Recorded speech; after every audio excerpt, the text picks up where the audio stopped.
Homeschooling Multiple Ages with Wendy Eklund, Kanita Muhadeen, and Caroline Moon. Carrie Moon. Carrie.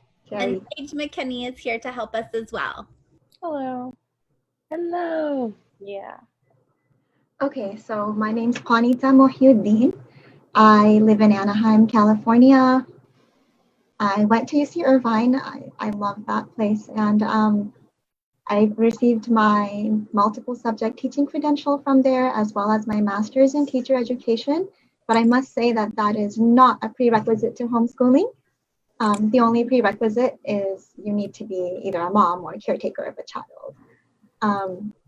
I have 6 children ranging from almost 11 to 1 year old. And I've homeschooled from the very beginning. So my eldest is now going into the 6th grade. So this is my 7th year. I'm a homeschool coach. I'm also a homeschool teacher with a charter school here in California called Cabrillo Point Academy. And I'm very happy to be here today. And I'm happy that you're here, Kanita. I'm Carrie. If I hear Carrie, I'm there. My name is Carrie Moon, Caroline officially, but Carrie to my friends. I am a mom of 6 children. I originally am from the East Coast. I've lived in Connecticut and South Florida, and then moved to Illinois when I got married. And we have 6 children. And then we hopped in an RV and traveled the country for almost 2 years. I've homeschooled them from the beginning. So the homeschooling part didn't need to change, but our scenery changed dramatically when we were RVing around the country. It was awesome. And then we landed in Southern California. So we've kind of been all over. My 6 kids are, they range in age from 19 down to 8. So I've been through the baby, the toddler stages. Now we've got high schoolers. My oldest is starting college. So yeah, I'm excited to be here. I'm on the board of one of the charter schools, Cabrillo Point, but I'm just a mom. I do have a bachelor's science degree in communications, and I'm also a massage therapist. So yeah, all kinds of different fun experiences. I just wanted to thank you guys right now for being here. So I don't forget, thank you so much for being here and sharing your expertise with our guests. Well, and thank you for doing this, Wendy, because so many people have had so many questions, and we get the same questions over and over again. Right. And this is just a great opportunity for people to be able to share it with their friends and say, here's some ideas. Because we obviously can't talk on the phone to everybody. So. Exactly, right. Perfect. All right. Well, I'll let you guys get started with your slides. Thank you.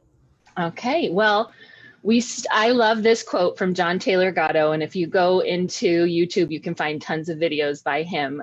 He was an educator. What I do right is simple. He said, I get out of kids' way. I give them space and time and respect and a helping hand if I'm asked for it. So I'm going to let Kanita start with this one. All right, so Carrie and I were talking a lot before this and reflecting on our own homeschools. And it really came down to we need to start with our mission, like our why. So you need to start with your mission, whether this be your first year homeschooling or if you've been homeschooling for a while, if you don't have your mission statement yet, then this is a good time to think about your why. Like, why are you homeschooling? Yeah. And it doesn't have to be a formal, fancy, well-written paragraph. I'm all about bullet points, and I've got about 4 or 5 bullet points. And what I love about my mission is that it helps me filter all the possibilities that are available out there. It helps me navigate this homeschool ocean, if you want to call it that constantly throws waves of curriculum and classes at you. So when you have a filter, then you're better able to navigate that and to really focus down narrow down your choices and focus on what really matters to you and what's best for your family, what will help you achieve that why in the long term. Yeah, I agree. It's always good to keep that big picture in mind as we go through our journey, because sometimes it's easy to get lost in the details. And okay, this I read the other day. It was this is a link that we could probably even share, a blog post that a mom wrote. And I loved it because there's so many people that are deciding to homeschool or jumping into homeschooling right now because of the pandemic that we're in and everything that's happening. And people are desperate for information and for someone to tell them exactly what to do. And I loved this quote. It was the last paragraph of this blog post. As many parents find themselves facing difficult questions about how or where to educate their children, I feel both an excitement and an urgency. Excitement because of all the possibilities that upheaval makes possible. Urgency because I don't want the moment to be lost. If I could, I would tell every parent, put down the textbook, the quiz, the age-graded material. If you do nothing else with your children this year, read, read, read. Read widely and diversely. Read above your child's age group. Ask them what they think about the books they read, what they loved, what scared them, where it made them want to go. Do not confine them to the small world of a single story. Give them a gift of a prism, not a pane. Give them a gift of a bigger story. So that was by Joy Clarkson. MereOrthodoxy.com is her blog. It was a post against textbooks.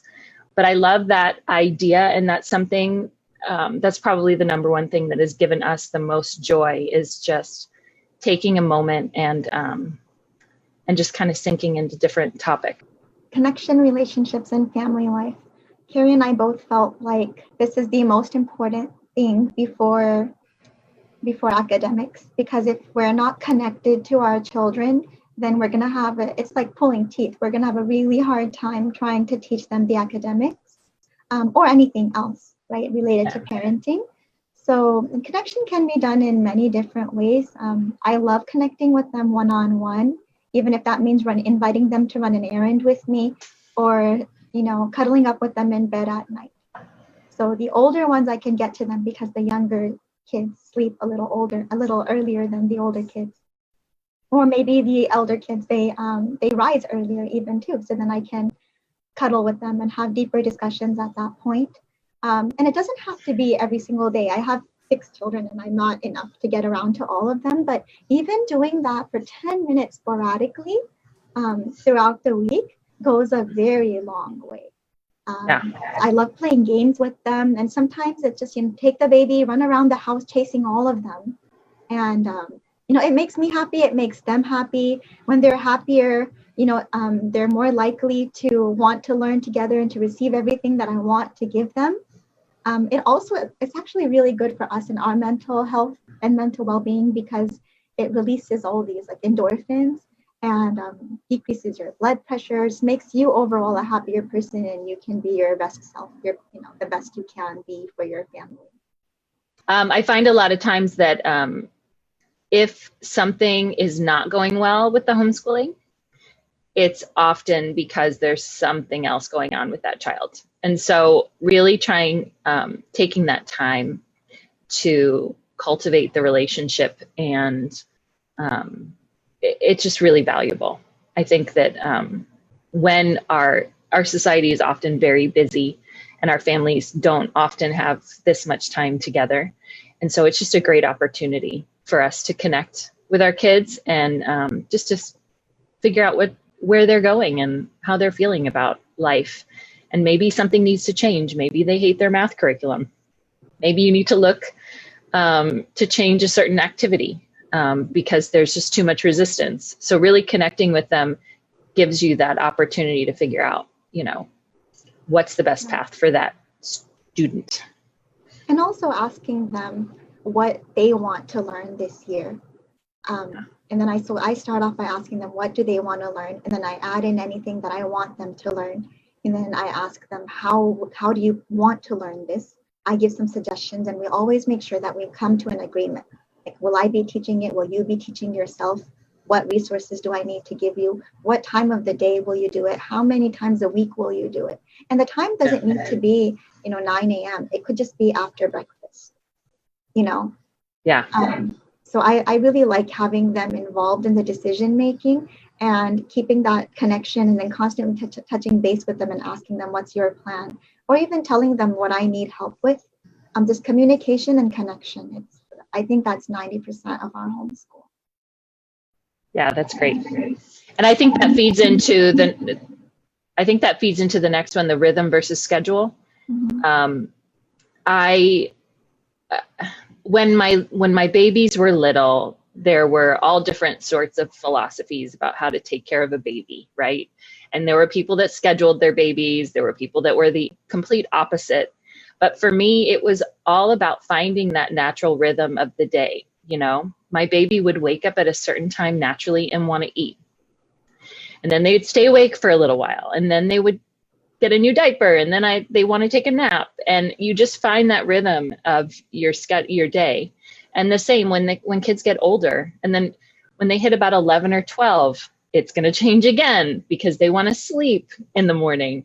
And so what works for you in one stage is not going to work in the next, and just being able to flex with that and find the rhythm of the season that you're in and what works for you, so that you can kind of get everything in that's important to you. You got to fit in the big why, and then everything else will fall into place. If you find that routine and that rhythm that is easy for you all to stick with, you'll know it when you get there. Oh, I just wanted to add to that what I've enjoyed so much about homeschooling with my kids is getting involved in the things that they're interested in with them and learning with them. So your little point about being a coach and not trying to control, that's been our greatest joy, is just following their lead on the things they're interested in and learning right along with them. So I love that. Well, and it's amazing when you put down the textbook sometimes and you just kind of go out and experience things. I remember being on Battle Road in Massachusetts. It's the path between that the British marched when they were trying to get the weapons cache. This was when the Revolutionary War started. And we were in one of the houses that was still standing back then. It was a part of this whole event, right? And so we go in there and we get to hear the story of the people that lived in this house and what happened here during the Revolutionary War. One of the ladies, she's like, I'm a retired educator. And she was like, I would be so happy to have any of your students in my class, your children in my class. They were so curious and they had so many questions. And I think when we kind of take a step back and allow our kids to explore the world, they really do want to learn. They really will ask questions and engage with the world if we give them some space to do that. So we also talked about community service and leadership and how that's a big part of our homeschool, and it's something that we do together as a family. I remember many years ago, I think my oldest was in kindergarten, and we had a neighbor. We were walking outside, saw our neighbor sitting on a chair outside her garage with a cast on her foot. My kids were like, Mama, what happened to her? Then we went and asked, and she said that just the day before, she fell off a ladder as she was trying to save her cat. And that just melted their heart because they're big cat lovers. And right away we went inside. Well, what can we do for her? And then they were like, let's make food for her. So then we started giving her food every Monday, Wednesday, Friday. And the beautiful thing about that was that even in their pretend play, they were constantly making food for Mary, in the kitchen, in their toy kitchen. And they would draw and make her pictures and cards and coloring pages, and just her fridge was filled with them. So I love modeling that and also doing it together. So now we have a senior citizen home down the street from us. We like to volunteer there, and the kids read to the seniors and teach them how to draw, whatever resonates with them. They've led hikes for senior citizens, which is also another, and also, of course, being involved in anti-racism movements or homeless feedings. We've done a lot of that.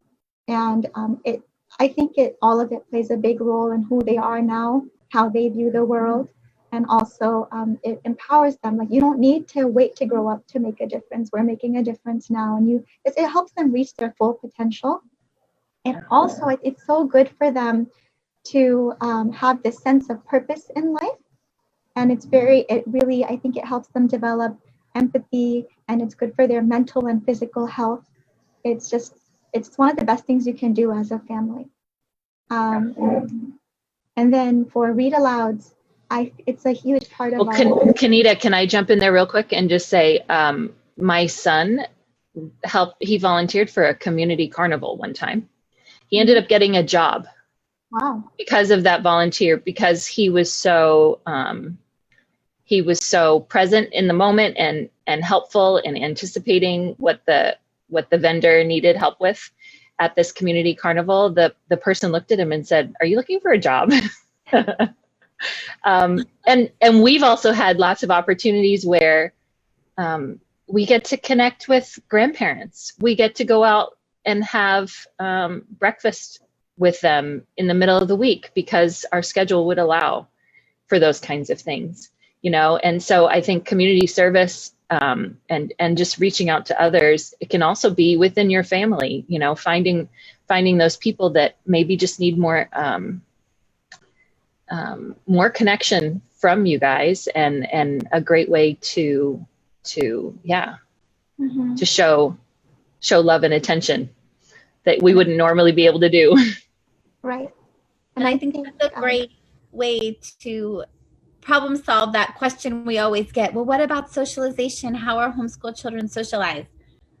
This is a great, answer for that. Community service, time with family, time with friends. And I think about being available. It's so rare in our culture today that homeschoolers often have sort of a level of availability that other people might not. Obviously, it's easy to overschedule yourself homeschooling too, but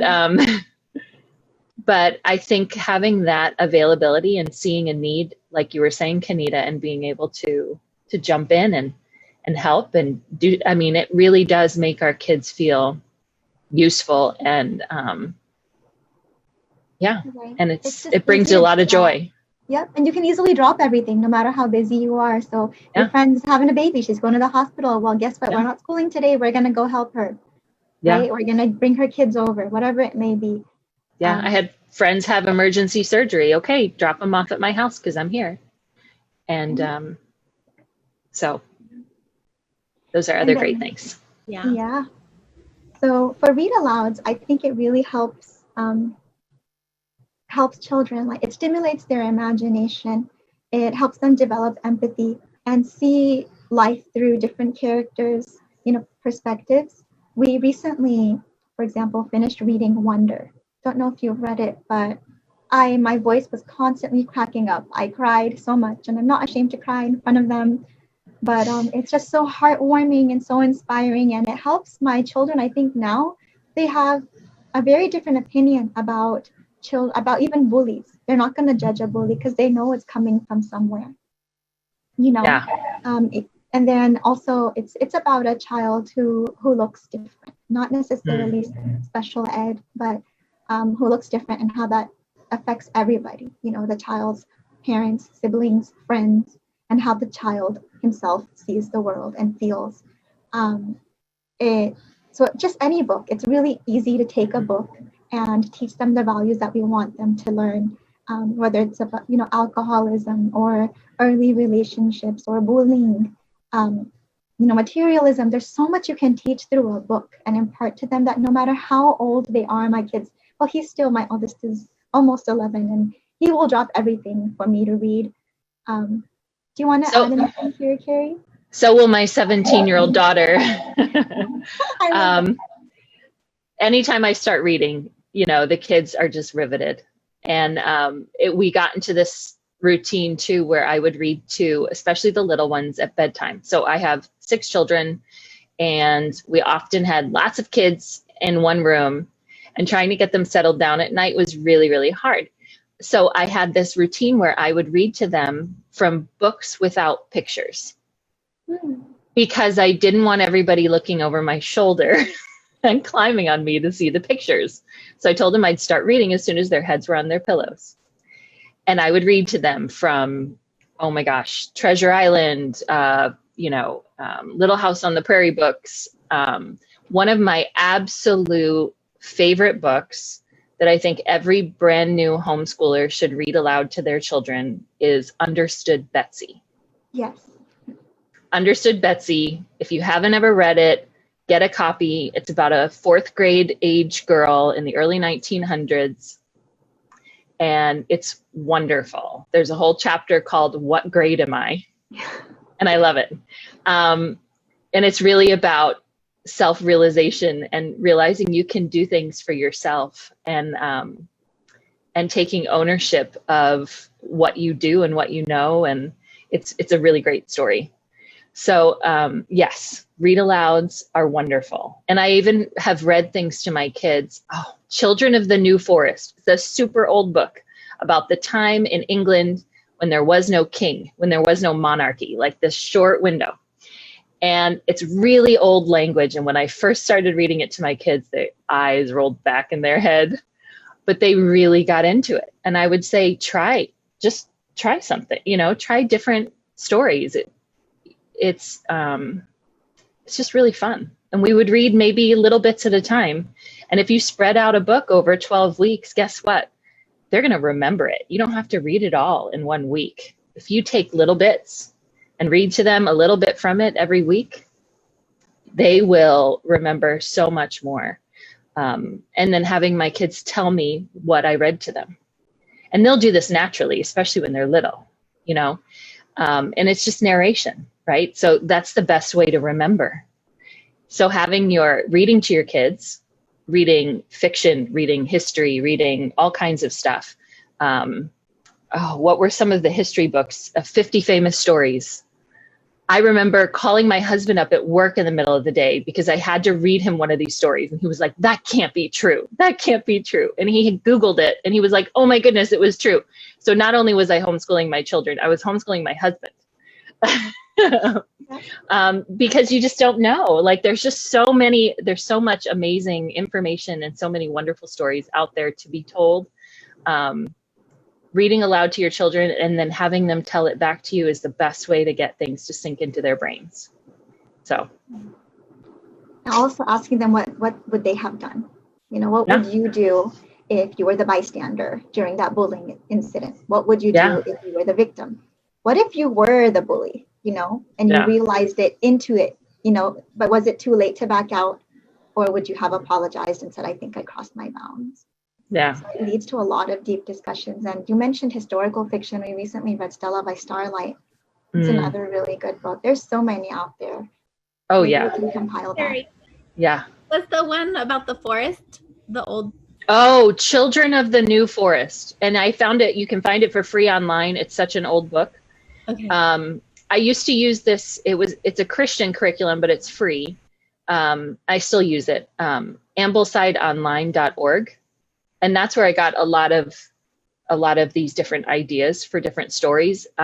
Most of the books that they recommend were published before 1923 or whatever year it needs to be free and in the public domain. And so I would find tons of great history recommendations because it's a Charlotte Mason style curriculum. So the idea is that you would teach history from the viewpoint of someone that experienced it. So you'd find stories written by people that lived during that time. Right. And so I loved a lot of their literature suggestions and their history suggestions because they were stories that I had never heard. And a lot of that gets forgotten when we get most of our education from a textbook that just pulls out little bullet points of history. So yes. Great. I can't find that one, so you'll have to help me find it later and post it. Okay.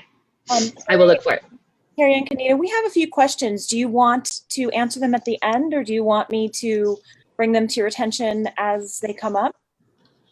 Do you want to go through everything and then we can see what we haven't addressed, Kanita, or do you want to stop and answer questions now? How about we do that? Okay. So we'll go to the next, or do you want to talk about roles and responsibilities real quick? Yeah. Sure. Well, I just feel like homeschooling it's about the family aspect and chores. Responsibility is it's very important. And when you're homeschooling, you have more time for that because things don't magically get done while they're away for the whole day. So I always tell them that we win or lose as a family. That comes with, you know, our laundry, our dishes, the dusting, the, you know, cleaning the windows, watching the babies, everything. It's a group effort, and instilling those at a very young age is important.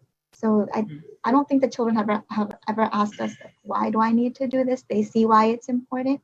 They I like to invite them to help me when I need help in the kitchen, even if it's just their company sometimes.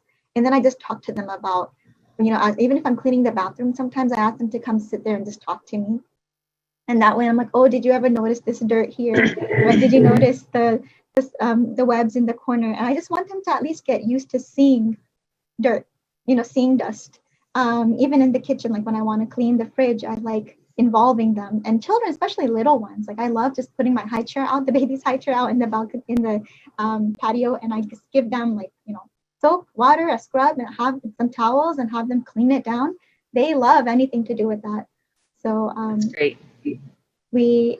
I think it's very important for them to not feel entitled. And actually, they like to give. They like giving back. And we get a lot of schooling done that way too, because they're like, Mama, can you please read? And it's like, well, we need to fold this laundry. They're like, you keep reading, we'll fold the laundry, because they're really into the book. That's a win. Yeah, it's a win-win all the way. Well, I need to start making lunch. You know, it's like, well, we'll do it. And then my eldest two cook quite often. And they can, even if I'm like sleeping in after a long night with the baby, then I know breakfast is taken care of. Yeah. So that's a big blessing when you're homeschooling, is you can delegate. So even when I'm homeschooling, let's say my son just started pre-algebra, so I feel like I want to give him that one-on-one and I want to be present. So then I ask the others to read to the littles.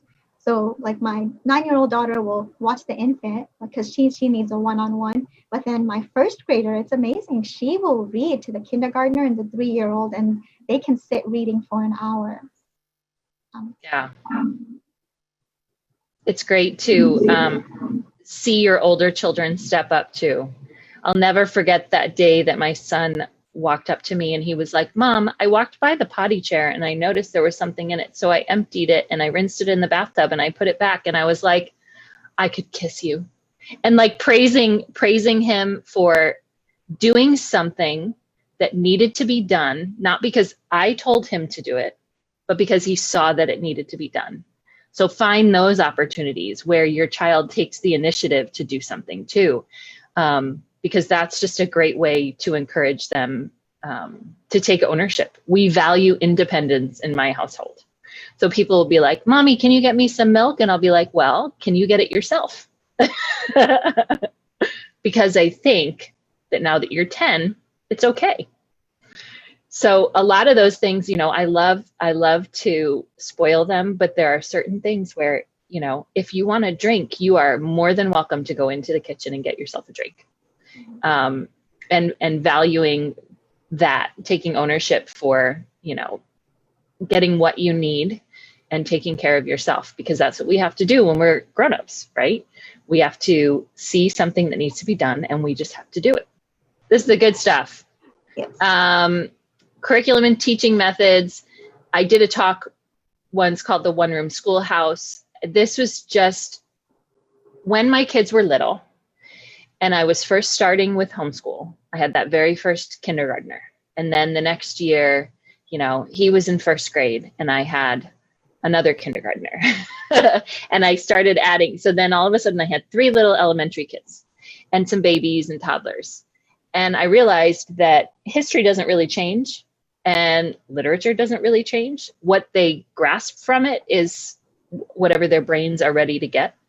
So the only things that I really did differently were like teaching reading and math, but history, science, all that kind of stuff, we would do all the same things.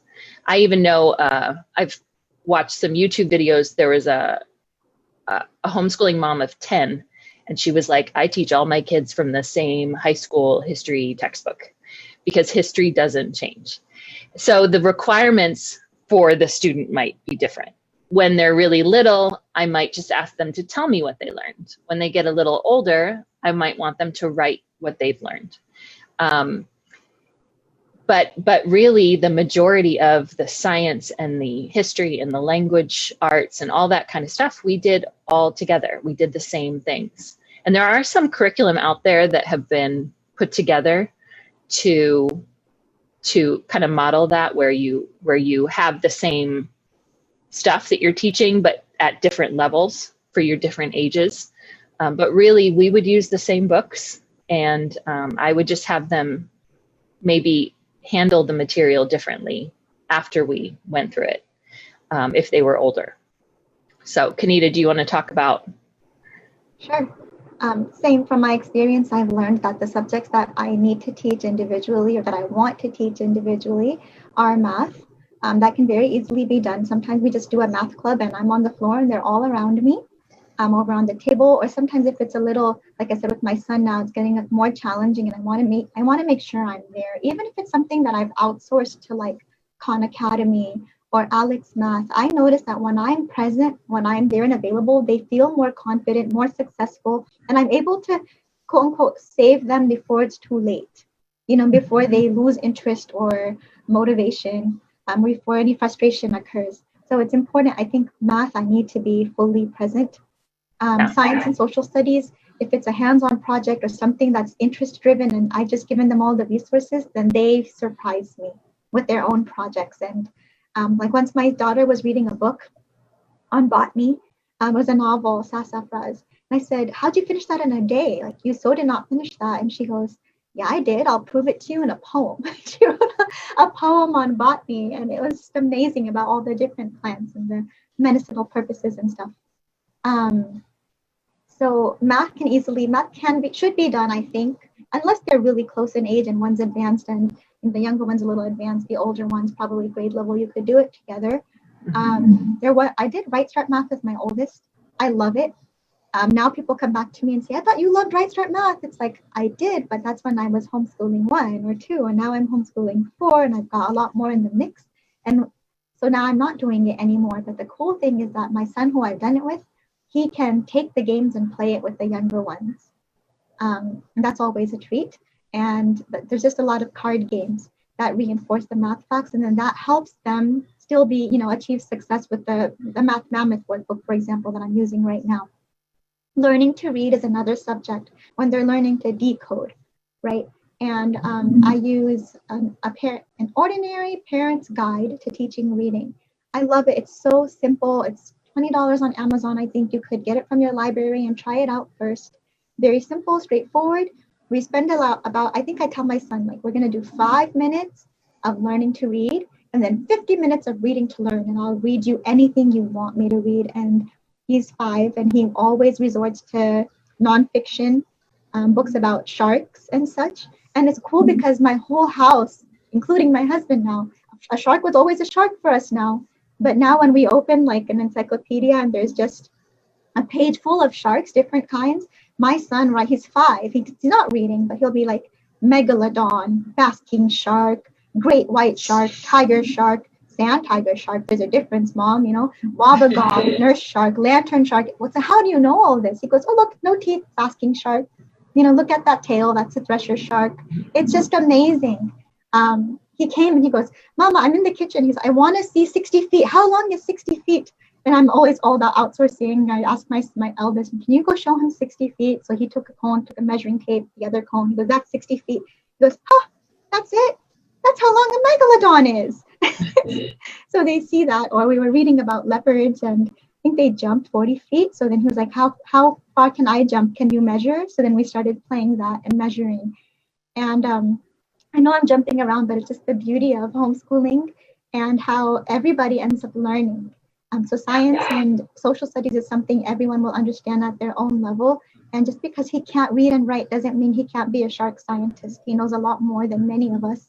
Penmanship is another thing. So whether they're learning just how to formulate their letters or cursive, I like to have just Zahner Bloser or Handwriting Without Tears workbooks. And when I read aloud, that's another thing. I say, Mama, one more chapter. I'm like, well, I'll continue to read only if you do if you practice your penmanship. Because before that, maybe they were playing with Play-Doh right? Or sometimes they chop vegetables for me while I read aloud, and that's another way of getting your work, multitasking and getting things done. And you're learning knife skills. Yes.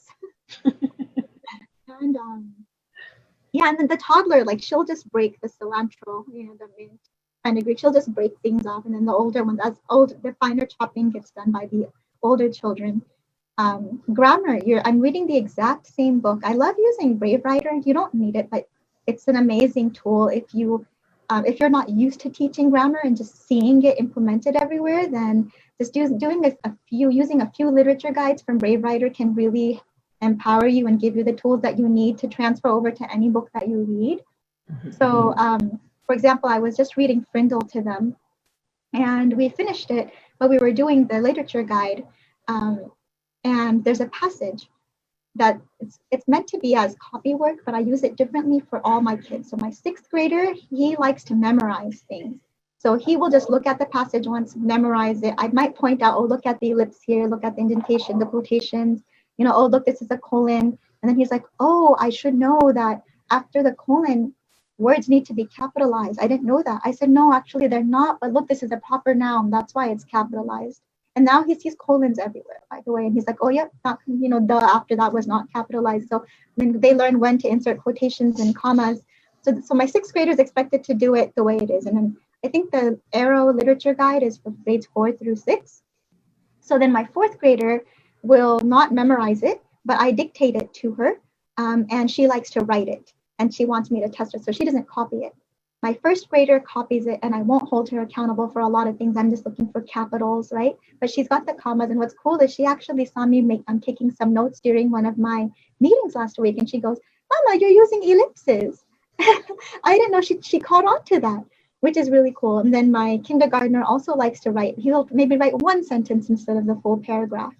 And I can easily hit all of their standards with the same book. I'm not using a different curriculum. Yeah, that's really important. And I know for myself, we're with a charter school right now, but in the past, I spent about 11 years homeschooling without I started from the beginning in Illinois, and we had nothing except local homeschool groups to help us out. And so, and we did not have a lot of money. And I remember melting down thinking, oh, you need to be rich to homeschool. And finally, I just started finding all of these amazing free resources. Obviously, the internet has exploded since then too. There was one blog that I found called freelyhomeschool.com. Freelyhomeschool.com, you can go in there and you can search for Spanish or typing or art, and you can find all the free resources or inexpensive resources that this homeschool mom has found that you can find online. And like that curriculum I mentioned, the Ambleside Online, that one was free, and the majority of the books that they use in the curriculum are free and in the public domain. So I would go to Gutenberg.org. That's probably where I found Children of the New Forest, Wendy. Gutenberg.org and LibriVox.org, where there were free ebooks, and then LibriVox.org is where you can find free audiobooks. And there's just so much out there nowadays that you really don't have to spend a lot of money. If you couldn't get into a charter school this year because of the crazy legislation that was passed that nobody could have anticipated, there's just so much out there. I don't want people to be discouraged if they feel like, well, I can't buy the $700 curriculum, so my kids aren't going to be smart. That's not true. You can learn so much from things that you find at the library and things that you can get on some of these free sites. I strongly encourage you, once the quarantine lifts, to visit your local library. Ask for a tour. Find out where all the books are. Where are the biographies, the books on different countries, continents, poetry, the how to draw books, the how to do origami books. Like, model to your kids where everything is. And even right now, you can look up different book lists, put them on hold, and go get them. But I always tell people that, and I used to give library tours because I'm just so passionate about this, that you can really homeschool almost anything even math if you really wanted to, and if you had the time and creativity. I teach math honestly for my own peace of mind. I like teaching math, and I think my children, at least 3 of them, like it too. So. Yes, that can be fun. So, Carrie. So then they're just, we've talked about it already. There are different stages. When I first started homeschooling, I had a bunch of little elementary students, but I also had preschoolers and babies. And that can be kind of the hardest stage, where everybody needs help reading. And you have all these other little people just tugging on you and wanting your attention. So one of the things that worked for me, and I know Kanita can chime in with, because she's in that stage still, was starting the day with a little preschool time, where everybody, even the older kids, get together and we feed into the youngest people in the house. We play some little games, we sing some songs, we learn a letter, we practice a number, we jump up and down. We read them a story that's geared just towards them. And then at the end of that, they've been paid attention to, pulling out a new bin of toys and putting it in front of them, and giving yourself a few minutes to spend with the older children who might need help reading or beginning math, because they're not very independent in the beginning. So I don't know, Kanita, if you have any tips for those early years. I'm in the trenches. I love it. I wouldn't change it for the world, and I know you feel the same way. It's very important to also model this. Like my babies and toddlers, they're not a nuisance to our, homeschool, or to me reaching my goals. They're a lot of fun. They are. Although sometimes it could be like a blender without a lid, right? Those days will happen, and it's okay. So I like to embrace them. Everything else can wait. One thing that I do is I wear the baby a lot. So invest in a good carrier. It's a good workout for you as well. And when baby's sleeping on me, instead of putting her down, she'll sleep longer if I wear her, or if I'm just on the couch with her on my chest, and that's when I read. So they love it when baby's asleep, and they'll be quiet for me to put baby to sleep because they know what comes during nap time. Yeah. So if you have a newborn baby and all you're doing during nursing is reading aloud to the others, then that's the best thing you really can do. So don't feel like you're not getting to other goals that you might have, set for yourself. My toddler has her own backpack, and she has her own personal school supplies that she likes to feel ownership over.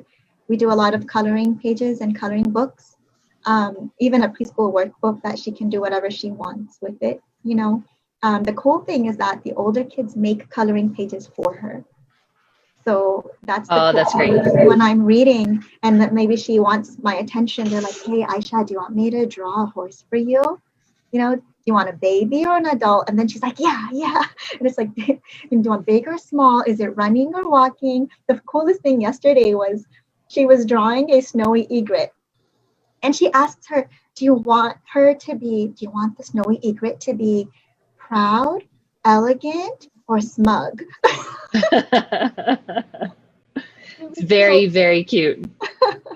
So I love that. And we do a lot of, water play with little toy animals, open-ended play. I love magnet tiles. They all play with that. We also do like I said, they read aloud to the others. And the cool thing about the older kids reading aloud to the younger is it's good practice for them too, and their vocab and the knowledge that they're picking up. Like my son loves raptors, right? Birds of prey. So all of them are experts now on different types of hawks and eagles and owls. The other thing that I really love about having multiple children in the household is the stories that come about. So bedtime stories. Sometimes if I'm having a hard time, or if I work, so if I'm working at night and I ask the older kids to put the younger ones in bed, then they, instead of reading books that we have from the library, they tell them their own stories. They're like, oh, chapter 1, come on, chapter 2. And then in the stories, they use their favorite characters, or their favorite animals, or their friends might be in the story. So this one time I saw my 5-year-old vacuuming, and I said, wait, that was your big brother's job. And he goes, well, he went to go type chapter 7 so that he can read it to me at night, and I'm going to vacuum instead, because I have to dust our bookshelves after this. And, it's working, whatever's working for the whole family.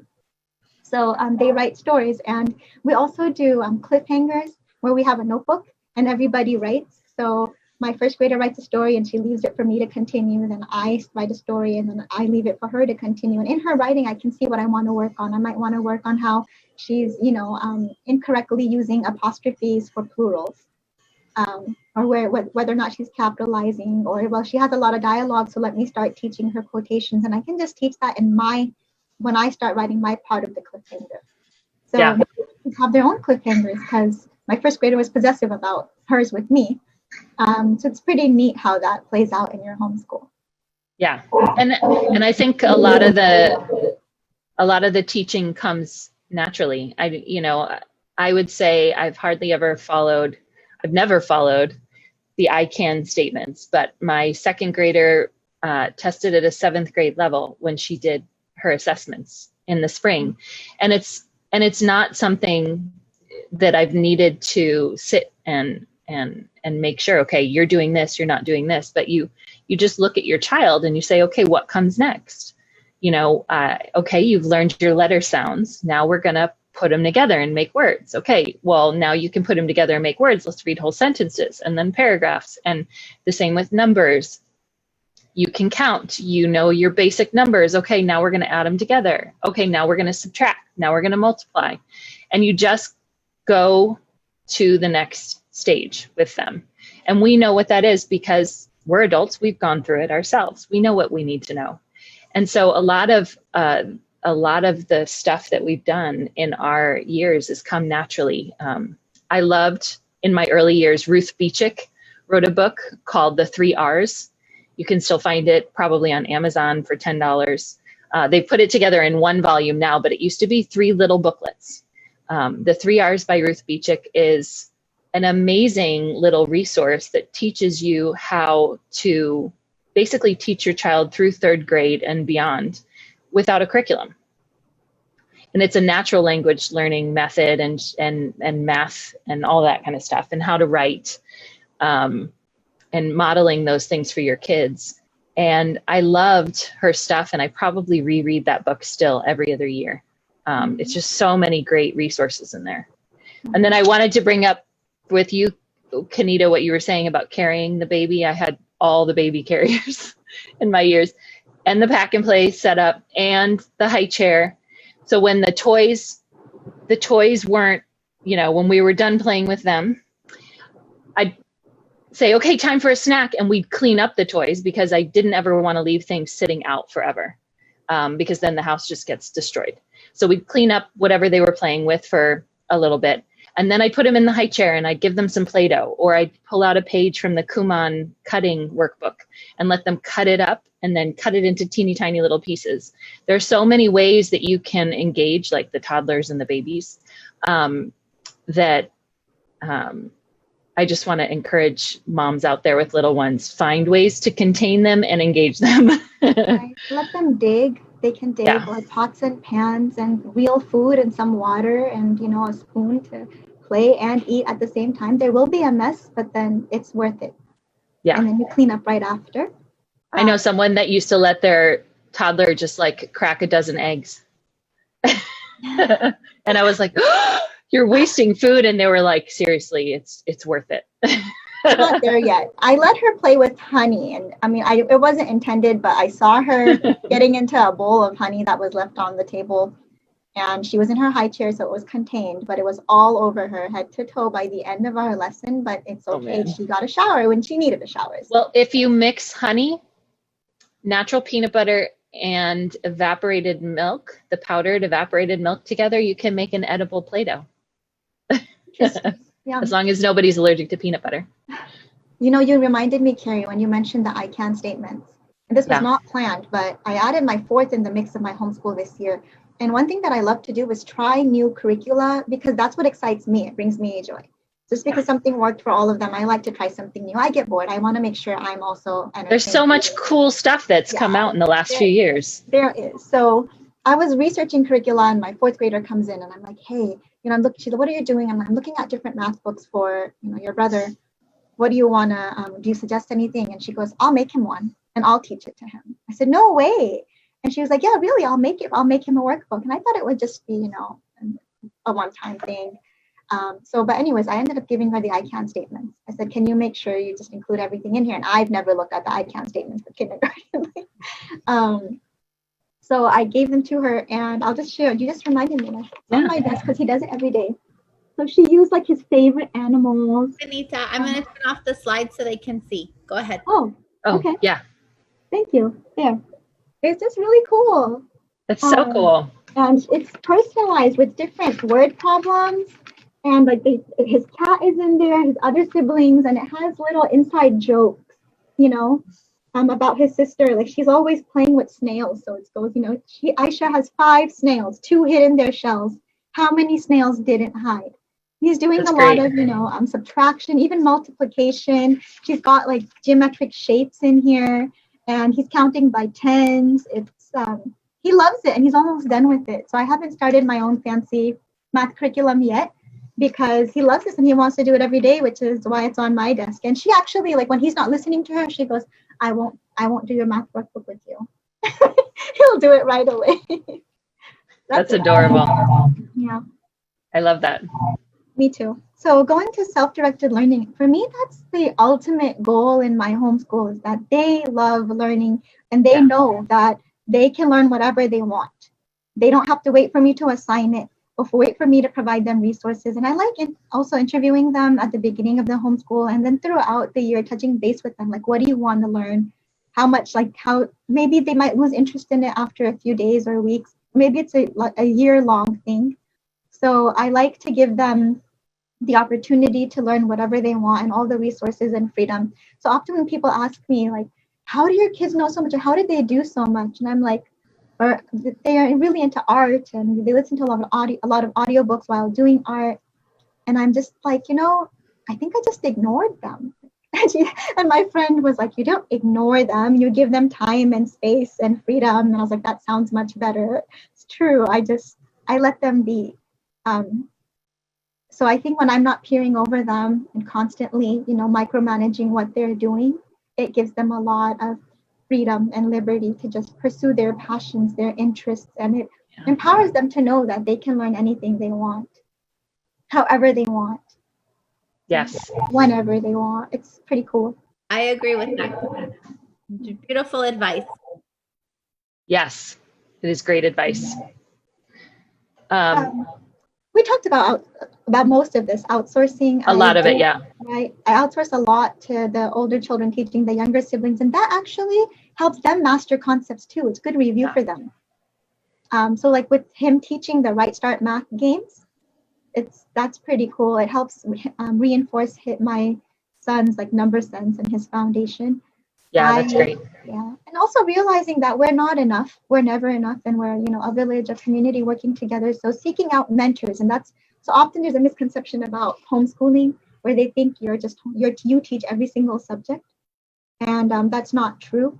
I've always outsourced science actually, just because I don't have time for it, or I'll get the science kit, and that I want to teach, and before I want to teach it, the kids already got into it, and the main piece is like missing. So I've outsourced science, and, you know, rightfully so. They have a wonderful, wonderful teacher for science and just other field experts. So anything that I can't teach or that I want to learn alongside them, I like to look for opportunities. Like we went to the OCC planetarium, and I asked them if they had someone who would teach astronomy, because I don't know how to read the night sky. That's something I want to learn too, and I want my kids to be really good at because they love camping and such. I have a great book for you. Oh, please. And I found an astronomy major, and she's going to be teaching them astronomy this year. That's so cool. Yeah, her name is Allison Clark. If you're with Cabrillo Point Academy, or if you just want to pay out of pocket, she will be a vendor there. Nice. Yeah, and she's so passionate about it. So it's amazing. I found somebody I could have gone to the library and I could have just watched documentaries and gotten a curriculum and taught it and learned alongside them. But let's get real. I don't have time for that. You know, and also online, I love Outschool. I also have my kids, if they're really passionate, like recently they got a cat like 3 months ago, and now they're experts because they had to learn so much about, you know, how to cut its nails and how to help it transition and how to keep it clean and feeding and around the clock and just different things that they ended up doing tutorials for their friends. And now they're, it's PowerPoint, they're using their computer skills and making PowerPoint presentations. Oh, that reminds us, Carrie, I don't know if you guys like our backgrounds, but the kids did our backgrounds for all of these slides. So Kanita's kids designed our slides. It was great. We do it. We use. What did you say, Wendy? I said they did such a great job. Oh, thank you. I'll tell them. That will make them very happy. Yeah. I didn't have time to even look at the slides after they changed the backgrounds, and Carrie woke up, I think, saw a surprise when she looked at the slides. That was awesome. And then, so they teach also, and then I find teachers. So even on, do what works for your family and seek out opportunities. So I'll go to an Outschool teacher and say, I really want my daughter, she has so many stories floating around. She wants to create a blog. I don't have time to figure it out. So I just found a creative writing and blog class, and I asked her if she would be willing to do an independent class, a private class. And she did. So just don't be shy to ask and seek out opportunities. You're modeling to your kids also how you're a go-getter, and they will be too. So don't just wait for opportunities to come to you.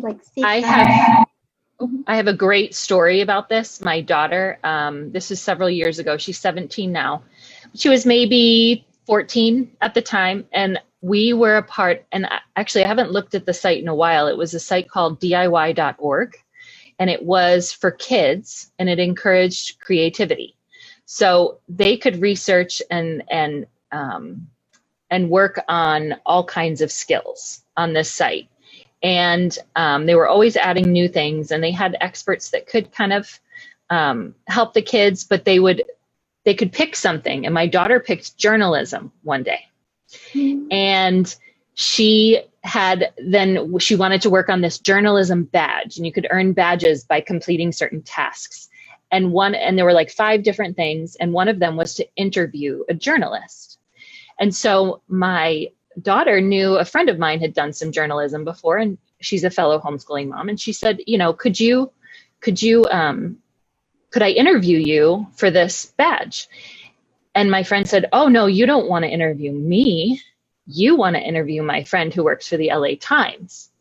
So then this had nothing to do with me. I had absolutely nothing to do with this. My daughter ends up on a Zoom call with a reporter for the LA Times, interviewing him about his background and all this kind of stuff. And it was amazing. And it wasn't for any requirement. It didn't get her any credit for anything. It was just so much fun that she was able to kind of take the initiative and find out more about something that she was interested in. So yeah, I think encouraging them to ask questions of experts. But I will caution moms that a lot of us think that there's some online curriculum out there that's going to save us, but none of them really work. I mean, we've done Time for Learning, and there's great things about these curriculum, but unless you are engaged with your child with the curriculum, it's not going to teach them for you. You really have to be present with them, even if you're using an online curriculum. So maybe that's an encouragement, maybe that's a discouragement, but a lot of times I thought, oh, well, if I just get this, then they can teach themselves and I don't have to be involved in it. No, it doesn't really work like that. And talking about experts, aiming high is so important. I was reading the Green Ember series to my children a few years ago. They were so into it, and it was almost as if the author was in our room. They're so curious about him because they're like, he's the master of cliffhangers. I just can't wait for the next book. So when I saw that he was coming to California, I just emailed him and said, hey, can you meet my kids? And he's like, maybe. What do you want me to do with them? And I said, just talk to them about, the values that you impart in your book. The characters are very angry at injustices and such. And he said, okay. I said, hey, will you play soccer with them? Because they love soccer. And I know you like soccer. And he came over. We met at a park with 20 other friends that I invited, just my children's friends. And he talked to them about characters in the story. Like, are you rooting for them? And he mentioned specific characters. Or are you rooting for them? Are you not rooting for them? And he talked about how we are all characters in a story. And are people rooting for you? He asked, do you want them to root for you? And he had just had this very deep conversation with them. And I think to this day, they remember that. So just finding experts, and I've given them the liberty to, to email Ron Roy or, Mary Pope Osborne and talk to them about how you feel about their books. And anyone can publish. They're not, these people that you can't get to. They're people just like you. They like stories the way you like stories, and they write the way you write. And you can publish just like that. And my daughter recently, I wish I had it, but she published a book. You can find it on Amazon. It's called Time to Rhyme. A book, Time to Rhyme with California Native Plant and Animals. And she wrote poems, and maybe you can put it in the chat page, or I'll try to send it to you. But and I just felt like it was all of these experiences with different authors that gave her the courage to do something like this. Oh, co-ops. Yes. Last year I had a co-op because I was very busy and I had a newborn. So I designed a co-op for my kids and their friends on just classes that I wanted to completely outsource, and I wanted to give time to my younger kids at home that day, and I was ready now to send them off. So I just, worked with people in the community, got some space, had different parents in charge. It was once a week, nothing fancy, but we outsourced science, history, and Arabic, and art. It was amazing. They loved it. It was like they were going to a carnival every day. They were so excited to be there and be with their friends, and they learned a lot, and they would come home and be doing their homework, but some of it was really intense. They did a lot of like lab dissections and such, and they would do their homework in the car because they're just so happy and fulfilled, and they love the environment. So I think co-ops are a great way to have your children learn from others on subjects that you're not able to teach, whether maybe you don't have time or skills. Yeah. Well, and for so many years we were involved in co-ops in Illinois, and it was so neat to see what other gifts and talents other moms had, because we paid maybe $100 a year for our whole family to do this co-op, and all of the parents volunteered their time teaching something. So I taught science, I taught PE, I taught cooking classes, but there was another mom, she was a seriously accomplished musician. And so she would teach music to the kids based on the time period in history that we were learning in the other section. And it was great. We got a retired homeschool dad who is a lawyer to come and teach the middle schoolers history and lead Socratic discussions. And so it was really fun. Like it doesn't have to cost a lot of money as long as you have the facility. And as long as people are willing to invest with their time a little bit. It was so great to have him. We would talk about women fighting in World War I was one topic one day. And he looked at the kids and he said, okay, should women fight in the military? And then you have all these 6th through 9th graders like chiming in. You can hear their parents coming out. But he would challenge them, so they would say something and he'd be like, okay, let's dig in a little further. And it was really an amazing experience. There's so many wonderful opportunities that can be had out there if we pool our resources together. So, and I was going to show you, my husband just handed this to me, Wendy, stargazing for beginners, how to find your way around the night sky. We went to a community college astronomy day one time, and they had so many different fun activities, and I won this book. Stargazing for Beginners. The last name is Adams, and the first name is Lafcadio. Lafcadio Adams. And this is such a wonderful book. It starts with how to find the North Star, and it walks you through from the North Star how to identify other constellations. So Kanita, that's the book I think you need for yourself, because as we traveled in our RV, we would do this, and my kids started to learn. We were in really remote places and we got to see just amazingly clear skies. And so these are other great things that you can do together. I love learning about the constellations and the night sky. And we've also gotten free classes with national park rangers. Lake Mead National Park. We had maybe 9 hours of education there when we were camping there one time. So, and we have some great national parks in California here. There's so many opportunities that you can go get your kids their junior ranger badges. They work on some tasks and they learn a bunch of information while they're experiencing the parks. So those are other great opportunities. Even on vacation, you're still learning.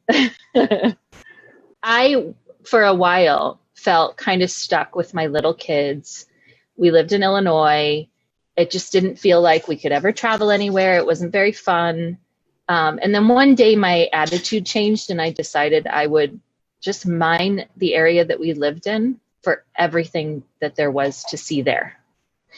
And so we would go to all the museums, we would check out the different parks, we would experience all the different festivals. And I just encourage families, just mine the area where you live, be a tourist, find all the stuff and do all the stuff. Because I grew up in Connecticut and my family's from New York City, a lot of them. And I grew up taking the train into the city because we were only about an hour and a half away.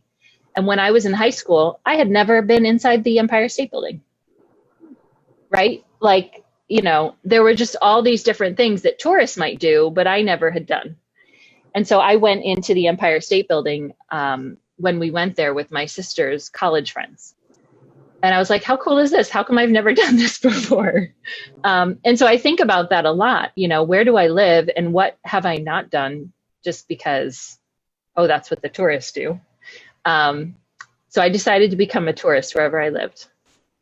And we did spend almost 2 years in an RV traveling the country. We hit 39 states. We visited 5 provinces in Canada. We visited all the historic parks and national parks that we came across. And it was amazing. And my kids remember more from those adventures than from any textbook. So as much as you can, it can be hard, especially right now, to travel. But there are things we can do. There are parks around me that I still haven't explored. And who knows what might be your next favorite place. So true. So. Yes. How about you? Yeah. Because my children are so young, you know, one's in a carrier, toddler's on foot, but there's only so much she can walk. Even my 5-year-old gets tired that I used to be so chicken about going out alone with them because there's so many things I have to take into consideration, their snacks and stuff and how long, where's the parking, how much do we have to walk, how much can we carry there, what do we need, will they need a change of clothing, and constantly counting the kids. So this year so first of all, I love going somewhere when I meet up with a friend or if my husband's with me. Second, I joined an outdoor women's club just for women. We meet once a month right now. Right at sunrise. And I learned the trail with a naturalist. She's from the Art and Wilderness Institute. You can look it up. She's amazing. Her name's Sama Ware. And I learned the trail with her. And I know which plants to identify to my kids and just the way, and I'm more comfortable now. I know what parking looks like. I know how much we need to walk, how slippery it is. So we went tide pooling. She taught us tide pooling. And where you can find everything and how to identify the different creatures. And then I decided to just take my older 3. And I felt like I could move mountains that morning. It was just so fulfilling to take them. Just on our walk, we were treated with a huge, beautiful red-tailed hawk. We got so close to him. Like the kids were like, he's not social distancing, Mama. It was so close. And we got to see him a few times as we were there. And then we just learning with them, sitting there for hours, observing the hermit crabs and the turban snails and the sea anemones. And then when we came back, they were so happy and grateful. And the whole day they were just, Mama, do you need me to do the dishes? Should I empty the dishwasher? You know, do you want to clean the windows? Do you need anything from me? All day, they were just so happy and grateful for that time that we had in the morning. It's a rare treat because sometimes I get lost with the baby and toddler. But this was my way of learning places. And now that I've taken them and they know the route, we're going to go back and add the kindergartner in the mix. because I think together we can handle him. Then maybe after that we'll handle the toddler and bring her in the mix. But they're also gonna do they on their own started doing nature journaling, and I'm modeling my own curiosity. I'm like, you know what? Wherever there were hermit crabs, there were sea anemones. I wonder if they have some sort of a symbiotic relationship. And they started Googling that, and then they did beautiful journaling pages on the relationship between the two and just their art and everything in it shown through. So I love experiences like that and just moments in my homeschool like that with them. They'll remember it forever, and I think so will I. So will I. And the words you use are really important too, because I will tell my kids, I don't say we're going to go on a hike. I say we're going to go on an adventure today. And we're going to go explore, and so to tell them we're going, to exercise or something like that, they'd be like, oh, whatever. No, we're going to go on an adventure and we're going to go look for a waterfall, or we're going to go, so those are some, great tips. Okay. I was going to mention both Kanita and I work. Like we both actually I don't work full time. Kanita does work full time. So I want to say that too. Like you can find these moments and this time with your families, even if it's on the weekend, to go exploring together. I'm a massage therapist. Obviously, I can't really practice right now, but normally I would work anywhere from 12 to 20 hours throughout the week. And so there's a lot that we have to balance and a lot that we have to say no to keep our sanity. Do you have anything you want to say about that, Kanita? How they react to this. Yeah. And as they get older, they want to spend less and less time with mom and dad and the family. And they want to connect more with other people and their friends. And it becomes more important in the teenage years. So definitely trying to feed into them when they're young, and model the maturity that you want to see in them later on. I remember someone saying, whatever you want to see in your kids, what's the end goal? Keep that end goal in mind. And what's the end goal with our kids? It's maturity, physically, spiritually, mentally, emotionally, and then model it. And it was like a knife in the gut. When I heard that, I was like, oh, you mean like screaming and yelling at my kids isn't modeling maturity? Like, darn it. Our family can be a little spicy. I think we're probably a lot spicier than Kanita's. I love reading books about parenting. That's something that I do, I think, for my own sanity and self-care. And we all need reminders. Yes. And you'll always hear, regardless of what parenting book it is, you'll catch something that you can totally just fly with. And then you can put the book down. And then the next week, you might feel like you need to pick up the book again. Yes. And, I love like Aha Parenting by Laura Markham. AHA. AHA. Very cool. To subscribe to their newsletters. They land in your inbox, browse through it. It's enough of a dose to keep you going and keep you sane and your children happy and your home at peace. Yes.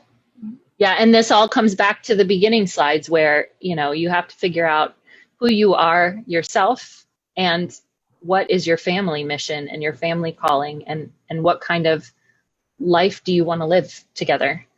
And, and then trying to put those most important pieces in place and then fitting everything else in afterwards. And then even tying in, like you mentioned that I work from home, but I remember a few months ago, my dad visited and he was like, it's as if you don't work. You can't tell because so much of it is just combined. Like even if I'm on my computer, the kids are still engaged in learning because they have all the resources at their fingertips. So I was in a meeting and I was actually, actively participating on that meeting. And my daughter was like, Mama, can I learn how to do origami? And they didn't need my permission before watching something. So I said, let me find a video for you. So I found origami stars and I let her watch the video. She tried, she didn't get it. So then I made it for her and she ended up making a whole bunch after that. And she goes, but what am I going to do with these? And I suggested, I didn't get to my son's reading book that day. And I said, why don't you write some, 3-letter short vowel words on each one, hide them somewhere. So she flew with that idea. She made a whole bunch, probably 20 to 30 different words. and she hid them all over the house.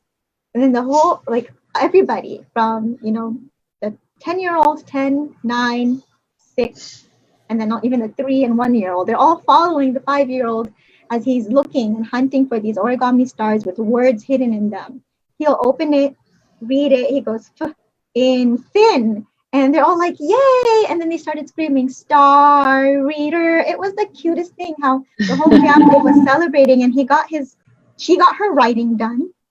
Right, she was writing, he was reading, and then he kept begging to read more. He's like, make me more words, make me more words. And which child would ever ask to read more? And it's just so empowering your kids to help you out, and they know that mama works. And I also, before my meetings, I'll ask them, when is a good time?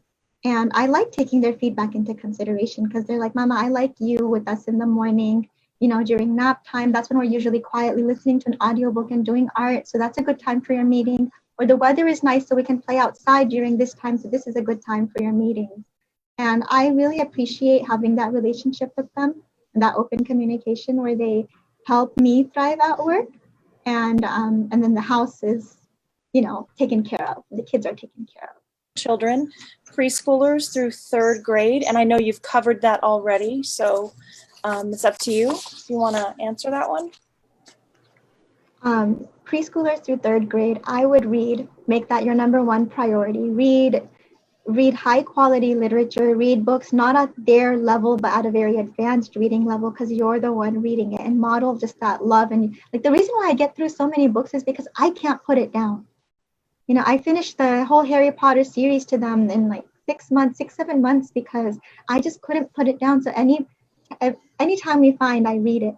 And I'm doing the same right now. We just finished, like within the past month, we did Farmer Boy, Pax, Brindle, Wonder. We do a lot of books, plus all the other picture books that I've been reading to them, and the nonfiction books that I've been mentioning. We just have establish an environment for reading and for the love of learning and the love of literature. And then that will help all of them become, avid readers and exceptional writers. And also, books are the doorway to all the other subjects. They can pick up anything and learn, whether it be instructions, manuals as to how to make something. Just read. And then I would focus on the 3 R's: reading, writing, and arithmetic. I don't know how old your kids are. If the oldest one is in 3rd grade, then I would just really use literature to teach science and history, like social studies. Give them lots of time to play. All of them is playing, a lot of play and reading. Yeah, lots of nature study for science when they're that little. And also, I would say change things up often. So when you have the little ones and they're all younger elementary, like I said, I would start the day with like a preschool time. And then I would have them play independently, the littlest ones, for a few minutes, not for super long, 15 to 30 minutes. And then we would clean up those toys and then maybe get a snack or pull out some Play-Doh, or I would change things up often.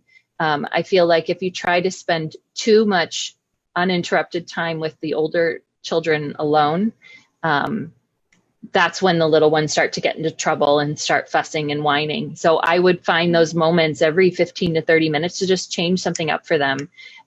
Put them in the high chair with some scissors and a paper to cut into 1,000 little pieces, or some Play-Doh, or take a break and everybody go outside and run like crazy in the yard. Or especially when they're little, don't expect them to sit still for a really long time while you teach math to your older child or something like that.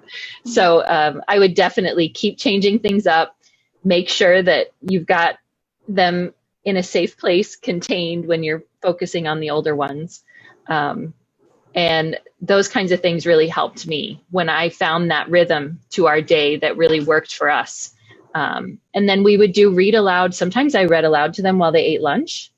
Sometimes I read aloud at bedtime. Sometimes it was when we were getting ready for naps. And it just depended on the season. So my kids always loved to be read to. And now they like when I read aloud to them. Now my youngest are 8 and 10, they want to take turns. So we were reading Treasure Island. I was reading Treasure Island to them, not an easy book. And they wanted to take turns reading it aloud to everybody else. So I'd let them each read a page. And it was great. And we had a lot of fun. Right. And also, as far as academics go, you shouldn't really be spending more than an hour and a half max on like hardcore, math and writing. Reading is throughout the day, like Carrie said, whether it be bedtime, breakfast, lunch, when we're waiting at, in the drive-through, or we'd go on hikes and I just have them all find a shady spot or a spot in a tree. They like to climb trees. Like, climb your tree, sit up, and I sit at the foot of the tree and I read to them. So that's fun. A lot of games. And also I noticed that children will do anything to stay awake late. So maybe if you don't get to your math during the day or some writing and grammar that you want to teach, just teach it at night when the rest are asleep.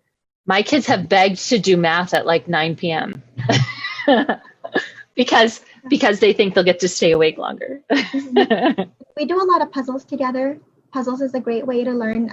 You can just play an audiobook. Audible.com is a great place to find. I think Carrie mentioned LibriVox.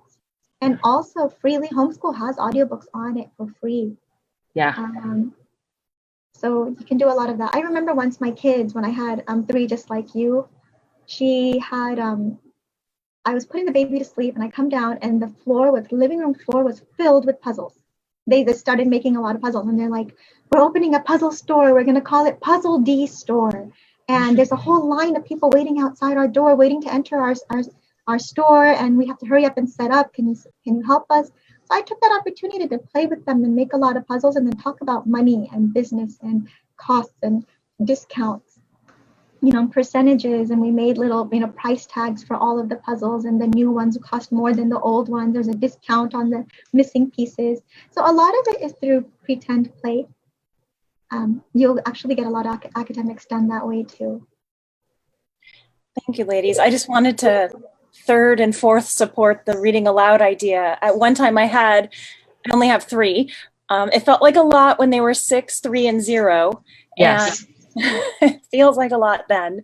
And the reading aloud, like you said, in all kinds of different places.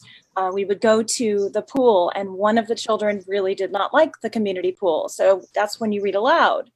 Reading aloud was great for them to connect and snuggle with each other. And sometimes that's the only time the little one gets to snuggle with the active bigger one, and it's just a really great time. Okay, second question was also from Farah Halim. She asked for, and Wendy and I gave her some answers, any resource to assess children's grade levels or assess where they're at to be able to plan curriculum and activities to best suit their needs.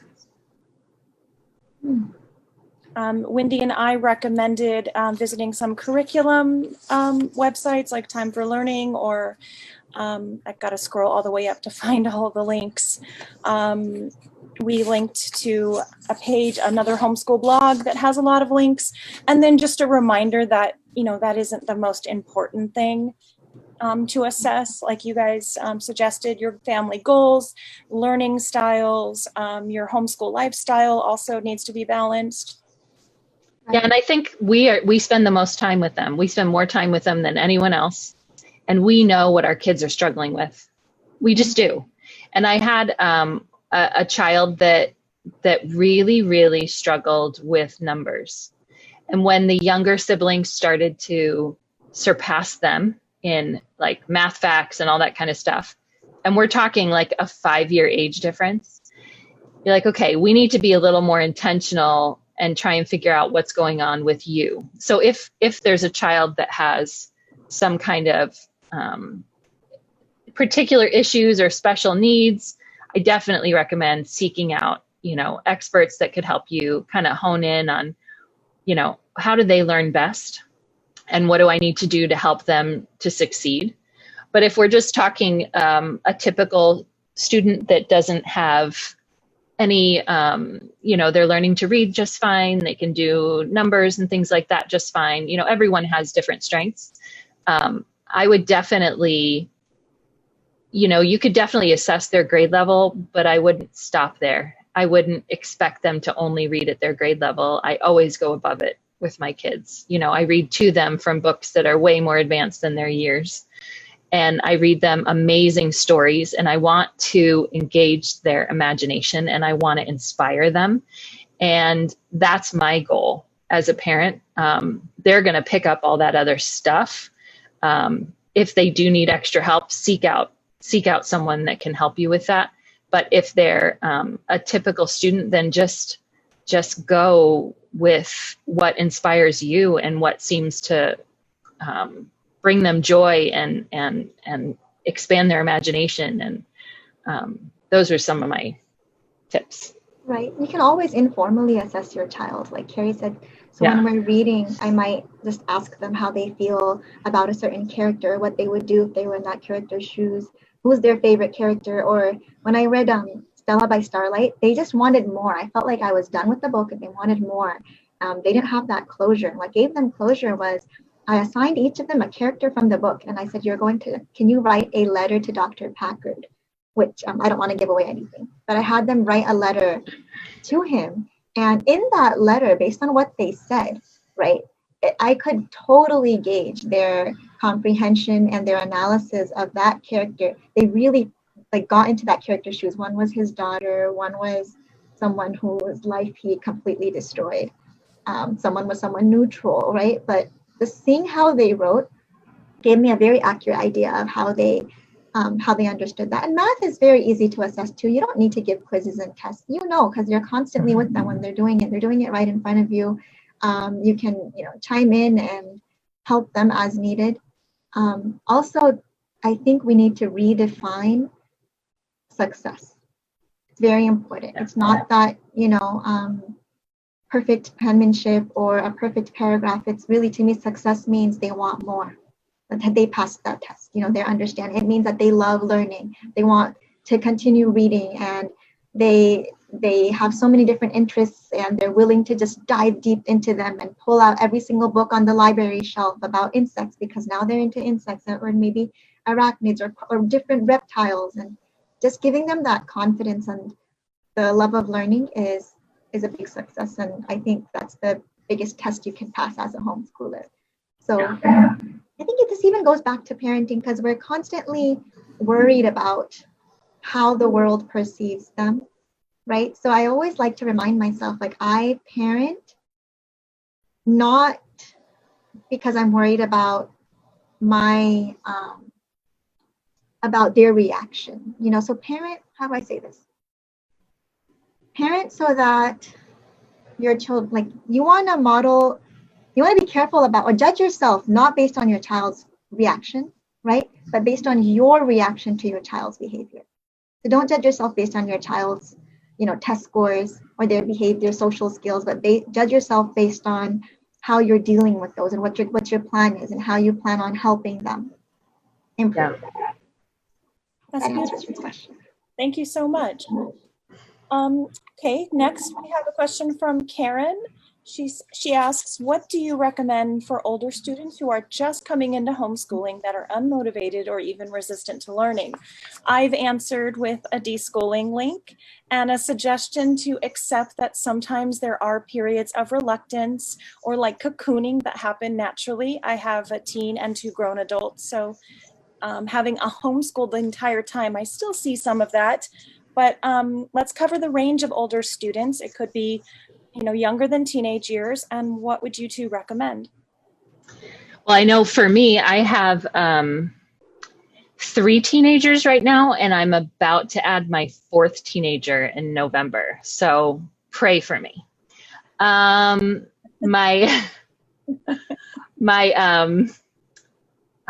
guess I would say it really depends. Are you PSA or are you with a charter school? Right? So there's different types of homeschooling we've got going on.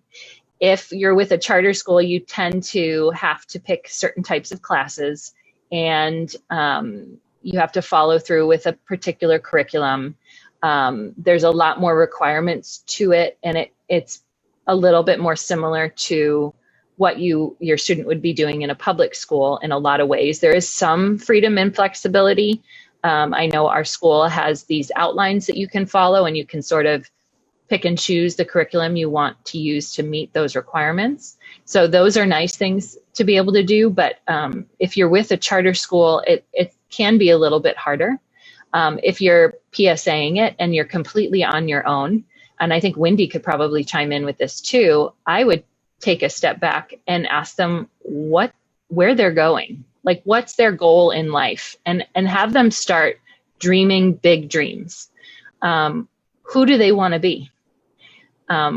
Where do they think they're headed? Do they think they're going to go to college? Do they think they're going to learn a trade? Do they think they're going to become an artist? What lights them on fire? And I think if you know your child, you probably know those moments when they're really like, their interest is really sparked and they're really inspired by something.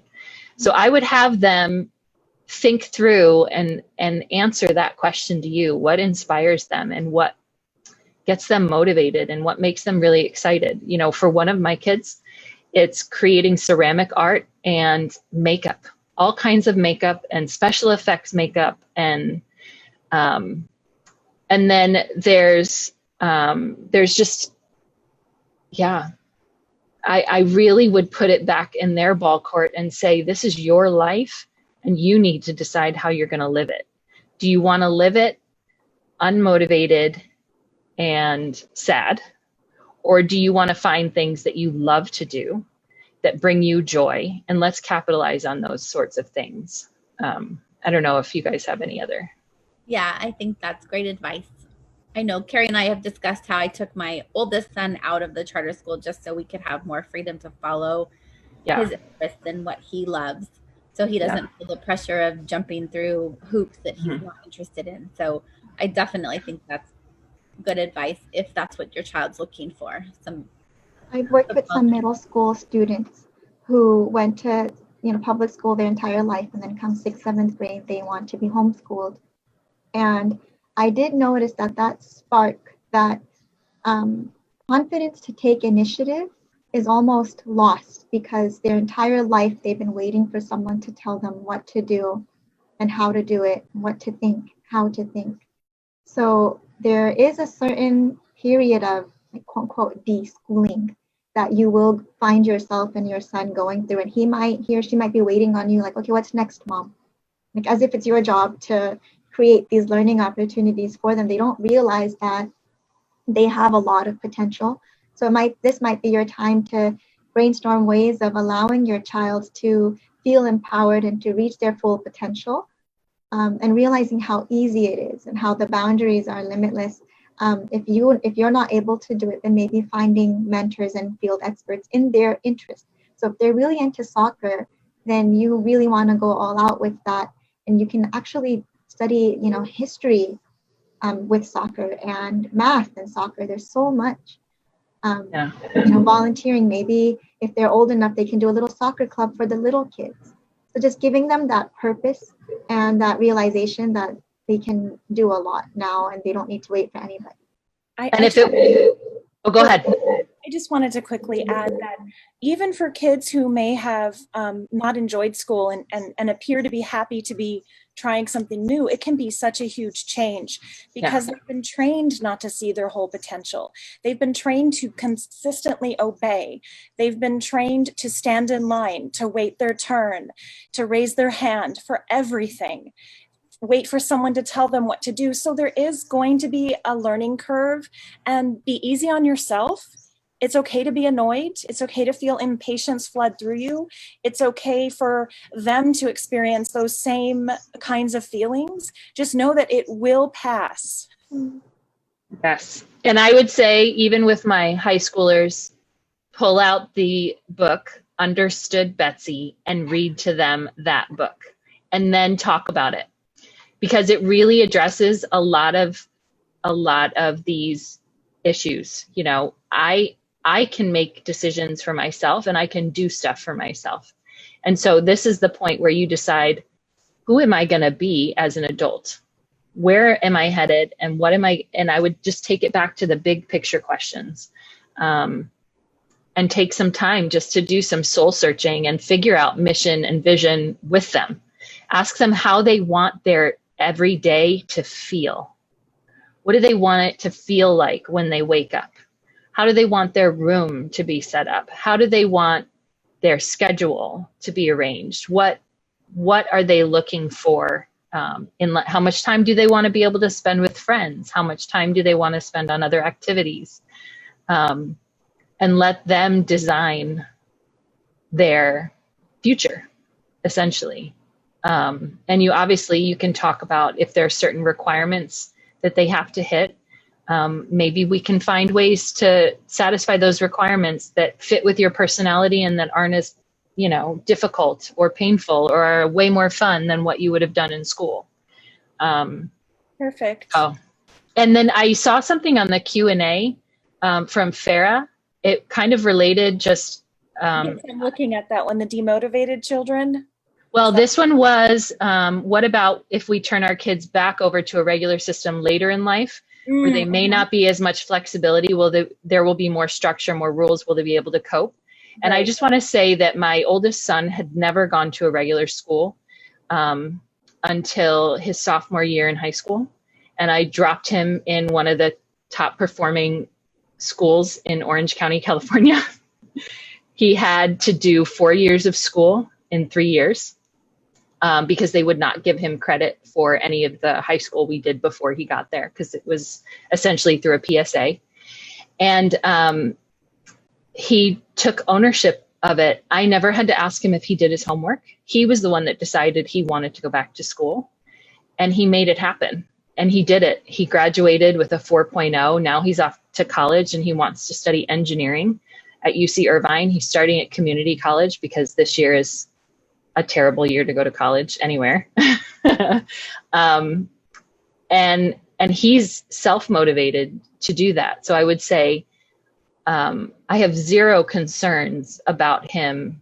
And the great thing about homeschooling is I don't think we teach our kids to be lazy. I think we teach our kids to do things when they're assigned. So we don't have to, we say, okay, you're going to write a paper. It's not, well, you get to put it off and procrastinate until this date that the teacher said it has to be due. No, you have to do the paper. You do it now. Like you do it when it's assigned. So there's just a lot of great things that can come with giving your kids ownership and letting them make those decisions for themselves. And when my son decided he wanted to go to public high school, I said, okay, here you go. And he took the reins and he ran with it and he did amazing. So that's my 2 cents. My friend homeschooled her kids their entire life, and she actually, was super laid back, a beautiful homeschool. She's her philosophy is Waldorf, and everything they do is so much play-based and art-based. Nature. And he ended up in nature-based. He went to UC Irvine, and she said that he had so much time for play and creativity during the early years that he was ready to buckle up and get serious. He embraced the challenge. And that gave me a lot of hope for my own children when they get there. Yeah. Okay, Carrie, you might see some of these questions. I'm going to try to go out of order so that I tie them thematically. Sure. So on the same theme that we were working off with demotivated or scheduling issues, Farah has one more question. How do you overcome demotivated kids always needing to be kept occupied? They either complain of being bored or I have to provide something for them to do all the time, she says. And we kind of touched on that a little. Any specific tips? I would let it happen naturally. Do things with them. So let's say I start reading a book and then I get busy, I put it down, they're going to pick it up and start reading it because I don't always have time to do that. Or we like to do art together, and we give each other, like, secretly tell, like I tell, kid A, and then kid A tells kid B, and we whisper a historical scene. And then we have to illustrate it, and then the other person who doesn't know what we whispered to each other has to guess what it is. So all of us end up doing something together. So I think what they need is us in the beginning, and then slowly you can hand over the reins. I wouldn't treat my children as, or even their boredom as a burden, but at the same time, there's a balance where they shouldn't wait on you and feel entitled to you and like make it seem like it's your job to create this wonderful experience for them. So if you're feeling that way, then I think it's time to take a step back and figure out why this is happening and what you need to change in your home. Maybe it's too much screen time. Maybe they're not feeling connected. So that's where the motivation is, that's where it's lacking.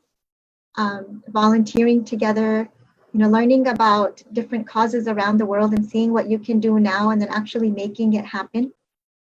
So I think just getting involved in more project-based activities as a family or finding others to fill that void when you're not able to be there. Yeah, and I think having those expectations, these are certain things that you do every day, and that you're able to do these on your own, and then having tools and resources available to them and modeling how to use them, whether it's games, art supplies, things that they know that they can just go and, I find my kids creating paintings on canvases and things like that because they know where the supplies are. I've also shown them what I expect as far as cleaning up and making sure we don't destroy things. Where do we do these sorts of things? We don't sit in our bed and paint, things like that.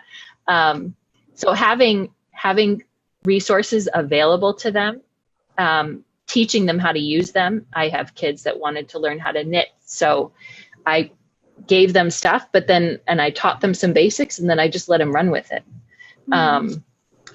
So maybe there are some things that you can have available to them and that would be interesting to them, that you could, have like a little cabinet of resources where they can go and pull things out that would be fun.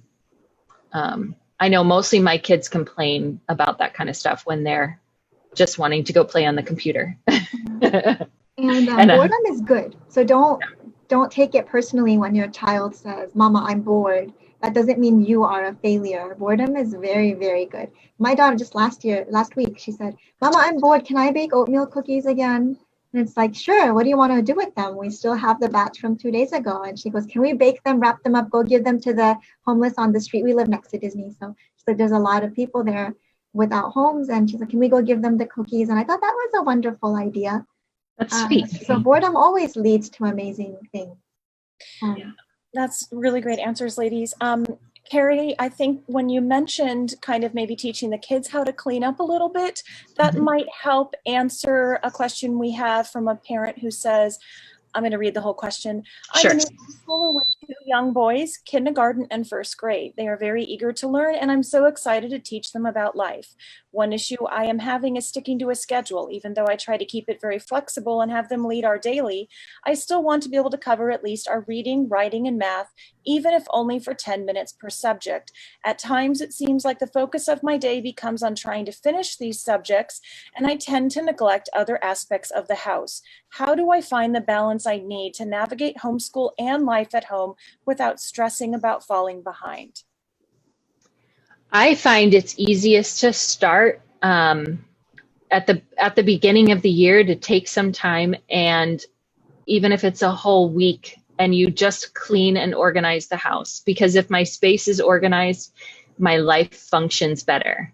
And then once you start from that clean space, it's easier to say, okay, we're going to have breakfast. Okay, now everybody's going to put their dish in the dishwasher or hand wash their dish. And you get those little routines down, and you teach them how to clean up after themselves as you go through the day. Like I was talking about with preschoolers, I quickly learned that it's not smart to have all the toys out for everyone to grab at any time that they wanted. So I lived in Illinois, and I had a basement, and I had these big shelves in the basement, and I had clear bins on the shelves, and I would pull out, the kitchen toys, and they would play with the kitchen toys for a while. And then when they were, after a little while, I'd say, okay, we're going to clean that up. And we would clean that up before we pulled anything else out. And so I had to restructure how our house was organized so I didn't lose my mind, because I really don't like to clean, and I'm not really good at it. I think Kanita's probably a lot better than me. Well, what I wanted to mention about cleaning is also there's a lot of cleaning that you can do via playing. So just like you, I think you said that you had a kindergartner and a first grader. So my oldest two are, I want to say 17 months apart. My sister's listening, she will correct me. But when we play together, there would be a big mess. And I started saying, you know what? And this stems from the books that I was reading to them. Let's pretend to be marine biologists, and all the toys on the floor is trash in the ocean. So let's dive in. So we dive down like backwards off the couch onto the carpet into our ocean and pick everything up and then put it in the toy box. And guess what? Now they all do it. So now the older kids lead the younger kids in this, and it gets done. I remember once we were pretending to be herpetologists. Our living room couches were right behind like the windowsills, right? And lots of dust gathers there. So our couches was the plane. The couches were the plane that we were going to embark on to go to Thailand, right? To study gharials, okay, for example. So we're getting on the plane. It's like, hey, you know what? We don't want to get sick. Let's clean up our plane. So then I just gave them, a spray bottle with some apple cider vinegar, water, diluted, a towel, and we cleaned the windows behind us first. And it's all part of your play, and you're happy and they're happy and things get done. I like meal planning. I've really gotten it down now, but it was just survival. So you have to do what works for you. So if you're big on food, then that's going to become a part of your routine with them. So now when I meal plan and marinate the meat and freeze it and everything, it's a big family event. Everybody's involved, and someone's squeezing lemons, and we just do everything together. They like it, and I think they're learning about life too that way. So if something's stressing you out, then take a step back and say, okay, this is stressing me out. What do I need to do in order to not be stressed? Because I don't want my kids to feel like I'm always stressed out. That's a really good suggestion. And recently too, I would say I was losing my mind with laundry. We had just moved. So I called the laundry service, and they came and picked it up. They washed it, dried it, folded it, sorted it by person, and brought it back to me in these neat little packages. So sometimes there are seasons, or you need to have groceries delivered. If I have groceries delivered, it's so much easier for me to eat meal plan, or I'll order them online and pick them up at the grocery store.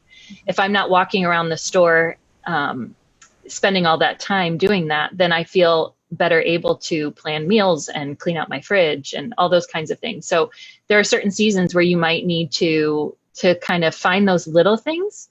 It's really not a big deal to do an online order for groceries, but it makes my life so much easier when I can just pick it up and not spend all that time walking through the store. Then if you have a kinder and first and you're worried, then if they're resisting to activities like writing, I would back off. My kindergartner, my firstborn, all he did was color. He loved coloring. And I think that is why now he painlessly, effortlessly, he can just go on writing, because I didn't make him form letters and write when he didn't want to. Now he has a lot to say, so he's going to want to write it. My daughter writes a lot because she's writing recipes down in her recipe book. Or when she makes a beautiful piece of artwork, I'm like, so beautiful, but it's incomplete without a poem. I know that's her strength, so I like to bring out their strengths. She'll go ahead right away and compose a poem about it. So things like that, you want to really, if they're resisting, then maybe back off and revisit it again. And think big picture, a child who learns how to read in kindergarten versus a child who learns how to read in second grade. By the time they're both in third, fourth grade, they're reading at the same level. It's not a race. And you're not trying to prove yourself to anyone. So just always put your family first and your relationship first. It's beautiful. We have 4 more questions. So related to the cleanup, kind of, Zena Hemsey asks, what games do you recommend I give my younger kids to keep busy while I finish some chores around the house? I love water play. If you don't mind them getting, even if it's a tub of, very little water, with some toy animals, that's always a winner. I love the Magnetiles set from Lakeshore. We have a few of those sets, and open-ended play. They build forts with just blankets and sheets and play, and their stuffed animals. So I think giving them the freedom and not micromanaging so much, as long as we clean up together, because the fun was so worth it. Now we're going to be responsible and clean up our mess. So, and involving them in your chores. Yeah. That's perfect. Okay, we're going to skip to a different subject, grade level. Zena Hamzi also asks, what about if your son is ahead of his grade? Can I teach him at his level even though I'm with the charter school? The charter school has the kids in a specific grade, which is too easy for my son. Am I allowed to teach ahead? What about if I'm homeschooling privately? Certainly, both ways, whether you're with the charter or not, or private, you can always teach them to their level. And it might look different, like in language arts. I think my daughter's like, well, she's technically in the 4th grade, but probably way ahead. But in math, she's at grade level. So it's really going to depend. I mean, they're studying astronomy right now. It's not in their standards. They're doing the Middle Ages history. It's not 4th grade history, but I'm still going to do that. I'll still touch on the standards in other ways because that gives me peace of mind. And I do respect the charter school and I'm grateful for it. And if that's what they need me to do, then I'll do it with my kids. And then you get creative with it. So if I'm going to teach California history to my 4th grader, it's all going to be literature based. And I pulled in 2 of her friends and their moms, and we're distributing the whole thing. And we're going to take turns teaching our girls together. So you just have to get creative. Yeah, and I would say I don't really pay much attention to what grade. I mean, the grade is basically how old my child is in the charter school, right? My 3rd grader this year, she was born in early 2012. So she's in 3rd grade, but that doesn't mean that I only teach her 3rd grade reading and literature. She can read far above that. And her math skills are maybe right on par with grade level or a little bit ahead. So I teach them what comes next. I see a lot of people that focus on, well, the charter has my kid as a 3rd grader, but they're doing such and such at, 7th grade level. So I should move them into the 4th grade. No, please don't do it. Please don't do it. And here's why. I had one child that was an August 28th birthday. And I waited until he was turning 6 before he started kindergarten. I did not want to start him as a young 5-year-old. And it wasn't because he couldn't do the work. He is a super smart kid. But I had someone recommend that when students get older, you don't want them to be the youngest kid in their high school class. And if I ever needed to put my students into a regular public high school, I do not want them to be the youngest kid in the class. You can see the difference in maturity, etc. We live in an area with some really great public schools, and a lot of the families here tend to hold their kids back because it gives them an advantage later on.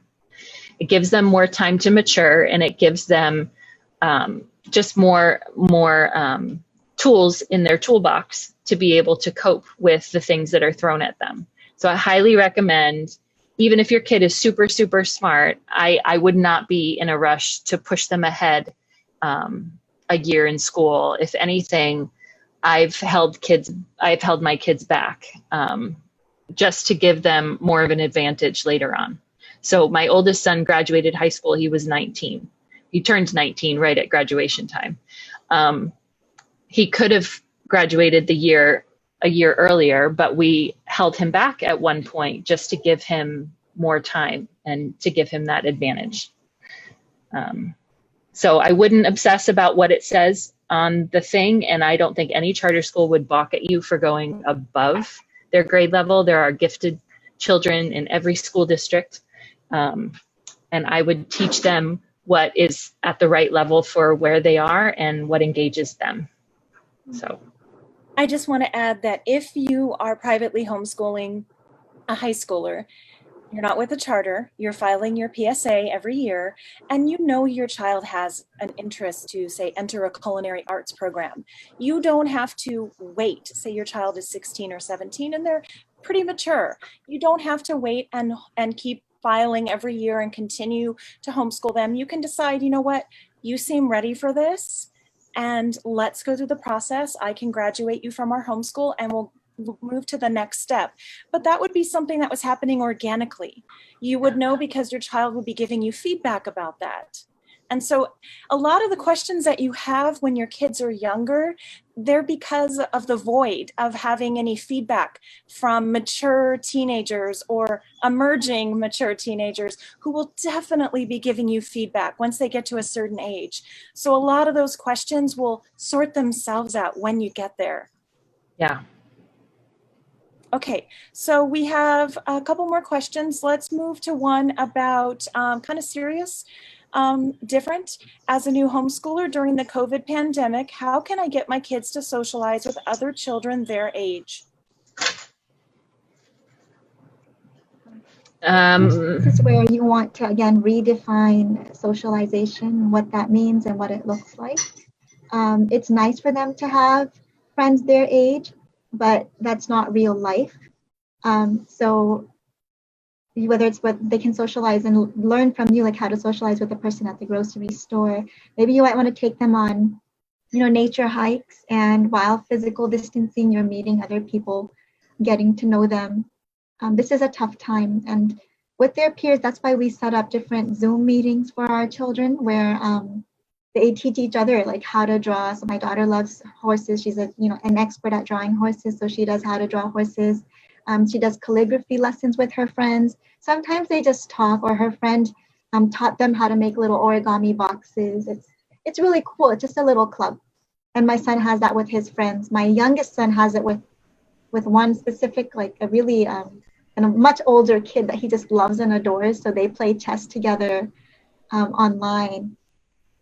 I know it's very hard. This is a very challenging time, and I see it in my daughter. She misses her friends. They're not necessarily her age, but she still misses running, really fast with them and playing, until they're so dead tired at the end of the day. She really misses that. I think this is our time to not look at our limitations, but look at our strengths and try to see how we can optimally use this situation to our advantage and bring out the best given what the situation that we have on hand. We don't want to put ourselves at risk, or even worse, like harming others. We want to model that to our kids too. What is quarantine and what does it look like? And we're looking out for each other, and together we'll all succeed. So, it's modeling that patience and then trying to create opportunities and bonding with them more, maybe connecting with your own child, and as a family doing things. Maybe learning some new recipes together. Any projects, doing things together, I think is a great way. Yeah, I just wanted to add that maybe Zoom isn't going to be the right platform for your child. I know Bailey, she's my youngest, she's 7 now. She doesn't like Zoom with her friends. She much prefers just grabbing the phone or the iPad and FaceTiming them, because it's something she can set up all on her own with them. So like even this morning, she called my cousin on FaceTime to ask my cousin if she could get her daughter to FaceTime with her. So she set that all up on her own. And then my boys, Athen, who's 17, and Hudson, who is 12, they like to connect with their friends on Discord. So, what works for your child and how they're connecting with their friends and how they're talking to them. Because it's not normal even for us right now, even though we homeschool and we're home more and we're used to educating our children at home. We normally are out in the world field tripping and doing things. Like at the beginning of last school year, we went on a 2-month road trip to learn all about U.S. history. And, we hopped in the car and we did that. So things are totally different. That's not something we're going to be doing this September, hopping in the car and driving somewhere. We like to go on a vacation every September. We're not going to be doing that this year. So yeah, just find what works. Sorry. Well, my teens will connect with people on the Xbox, or through video chat, like you were saying, or, and my little ones will play Roblox with their friends. My son was video chatting with the neighbor who's just right there and playing Roblox the other night. Or they'll open up the front doors and they'll play across the landing from each other, and they'll sit there playing. We just moved to a place where we have more friends and more kids around. So they'll go out and they'll be scootering around, and kids will be wearing masks. And, there's a lot of opportunities. We've even found the YMCA has all different kinds of sports camps they're going to be offering this summer and this fall. And they do a really good job of, temperature checks and making sure everybody's healthy. And And those are opportunities. You'd have to pay out of pocket for it because charter schools, most of them aren't paying for anything in person. But those are great ways to get your kids out. And our AYSO soccer league is starting back up with some camps, and they're going to sort of slowly, gradually work up to having competitive games again. So there are things that you can do. Our local park districts have had in-person summer camps if you need to get your kids out and they just need to see friends. There are opportunities out there. Those enrichment type things are still being allowed by the state. So if you need something, look for, one of those kind of activities. Even the gymnastics place by us for kids is open for business. So those are great suggestions. And I would also recommend parents, be brave and courageous. Start your own meetup group. Start your own Facebook group.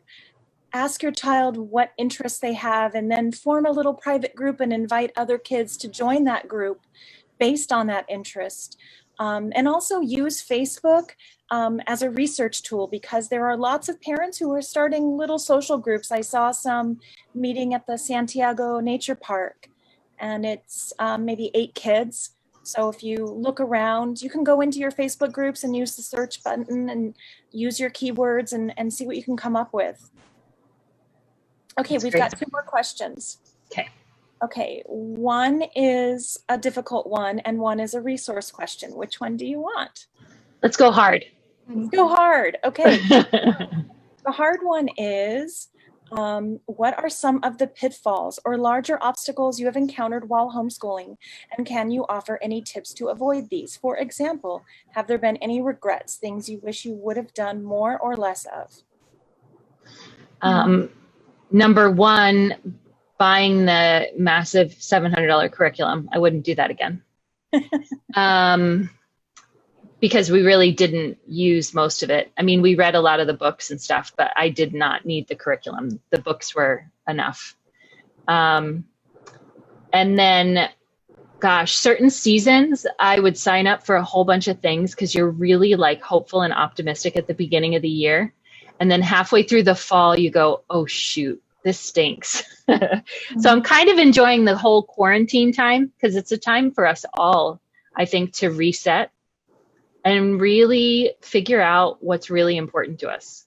I love the time and the space where I can't do, the kids can't be involved in all these activities. The only thing we still have going is online music lessons. And it's just so refreshing for me right now to slow down a little bit and really figure out, okay, when things reopen, what's the most important stuff and what do I really want to be doing? And I'm really glad that all these other activities are canceled, because then it takes the pressure off me. Oh, sorry, we can't do any in-person classes because there's a pandemic, so we have to cancel. Like, you don't feel as as bad backing out of things. I'd say the same. I wish if I could do things differently. We went through so many phases, and this is my 7th year homeschooling. It's just overscheduling.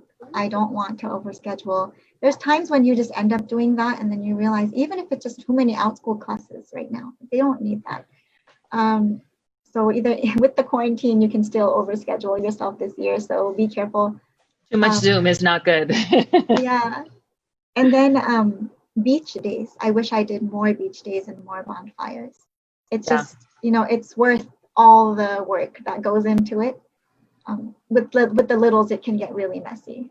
The car, everything, the showers, the late bedtime with our bonfires, or even just going super early in the morning. As homeschoolers, just taking advantage of the time the freedom that we have, because the beaches are empty on the weekdays, especially in the mornings, and the weather is just so beautiful. I like going in the mornings, and I hope to do more of that this year. And I would say the other thing that I would do less of is comparing myself to everybody else. Mm-hmm. There's so many people, and every single one of us is on a different path, and we all have different callings in our lives to do different things. And I would not try to follow someone else's expectations for my family and my kids. Like, you really have to take ownership of that. for yourself and for your family. And it's really empowering when you do. You don't have to be the same as anybody else. Beautiful. Thank you so much. Okay, so we have an easy one. Ruby Quish, I'm sorry if I'm really mispronouncing this. Ruby Q wants to get a list of your favorite read aloud books for kids 8 and under. She is making a list of getting the books, and a lot of them have been peppered throughout this great talk, and I'm thinking maybe that's something we put together after the talk. Unless you want to throw out now, I'll type them up in the comments for you. I can throw out like the Boxcar Children. Those were always fun books for my little ones. Yeah. We've already mentioned the Little House on the Prairie books. What is it? The Little House in the Big Woods, maybe the first one. Farmer Boy, the Green Ember series, A to Z Mysteries, Henry Huggins, Beverly Cleary. That fast. I'll have to get this out after. Yes. Read Aloud Revival is a great place to start for book lists. Okay, let me get that link. Right. The Good and the Beautiful is a good book. James Herriot's Treasury for Children. I love really old school fairy tales and fables and things like that for my little ones. I also read Tales from Shakespeare, which is still got some old language, but it's kind of paraphrases of Shakespeare stories for children. I have a lot of books that my mom gave me. She has a master's in English. So those are the ones that I grew up with. 5 Children and It, or the BFG. There's just so many great stories out there. So yeah, I think those are a few to start with. Definitely. My kids love The Magic Tree House, and I really did not like reading them aloud. No, they read those to themselves. But they do have some interesting history books that are out of the sequence of the stories, and those I could handle reading aloud. Oh, funny. And then some other great ones, they're not fiction. Well, I mean, they are fiction, they're stories, but they teach real science concepts. The Burgess, Burgess, the Burgess Animal Book, and the Burgess Bird Book. I think there could even be more than that. Those are wonderful stories, and it's basically like the bunny rabbit goes to Mother Nature and wants to learn about if there's other kinds of rabbits that swim, because he didn't think there were rabbits that could swim. And so he starts to learn from Mother Nature, go for daily lessons about all the different animals in the rodent class. And it's a really sweet story, and it's a fiction story, but they teach you real things about animals and their habitats and how they live. And I love those kinds of books too with my kids, because Go on, sorry. Yeah, you're just engaging them and you're learning real things, but it's a really great, really well-written story. There's also the Bear Grylls Adventures. Oh. Those are really good. Bear Grylls, BEAR, and then GRYLLS. Oh, the outdoorsy guy? Yeah, amazing. He has chapter books. Oh, he does. Okay. Too. Yeah, and you learn so much just through the adventure too. Your hands-on stuff. Like the other day when we were walking at the beach, my son started walking like on the wet sand versus the dry sand or the waves, and he goes, "Oh yeah, Bear Grylls tip. This is where you walk and conserve energy." And stuff like that, like how to eat mussels, and how to whisper into the crabs so that they come out of their shells. It was really cool. So he had all these tips from Bear Grylls, and he was applying them as we were tide pooling. So there's Bear Grylls. Also, Mrs. Frisbee and the Rats of Nim is a big hit at that age. Mrs. Pigglewiggle and the Missy Pigglewiggle books. Oh my goodness, ladies, I think. I know. This is just off the top of our head, right? Okay, wanted to mention that Ruby left a complimentary compliment for you. She said, "Thank you all so much for a great talk," smiley face. Well, thank you for coming. Let's see. I'm going to put this in here.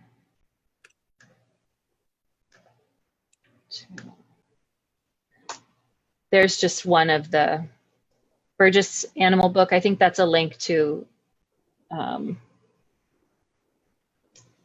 a free version of it on Gutenberg.org. Oh, perfect. I did link I didn't see it in there.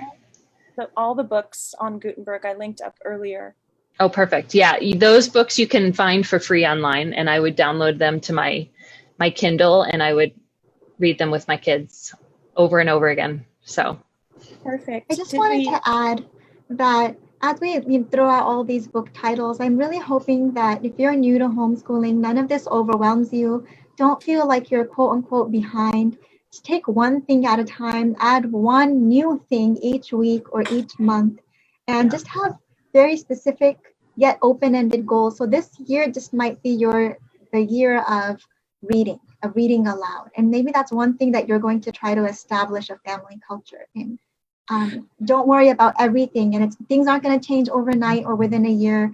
Think long term and just be patient and trust the process.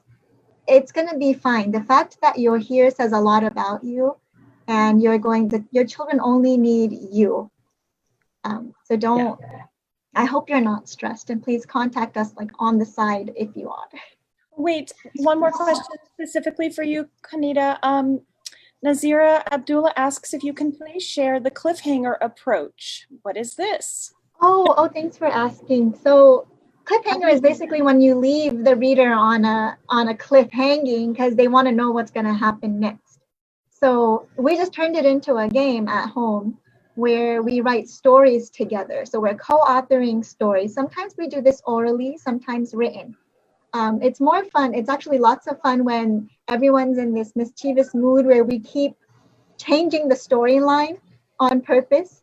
So my daughter writes that, my first grader, children in general, they like happy endings. So she's like, Scarlett woke up happy right next to her mom. And then I might say, and then she heard someone scream, fire, and then she'll go back to say, but then she realized it was just a dream. So we keep changing the story, and sometimes we decide on the characters and what's going to happen. And then it's like, hey, this part is really funny. Can I write it? Can I say it?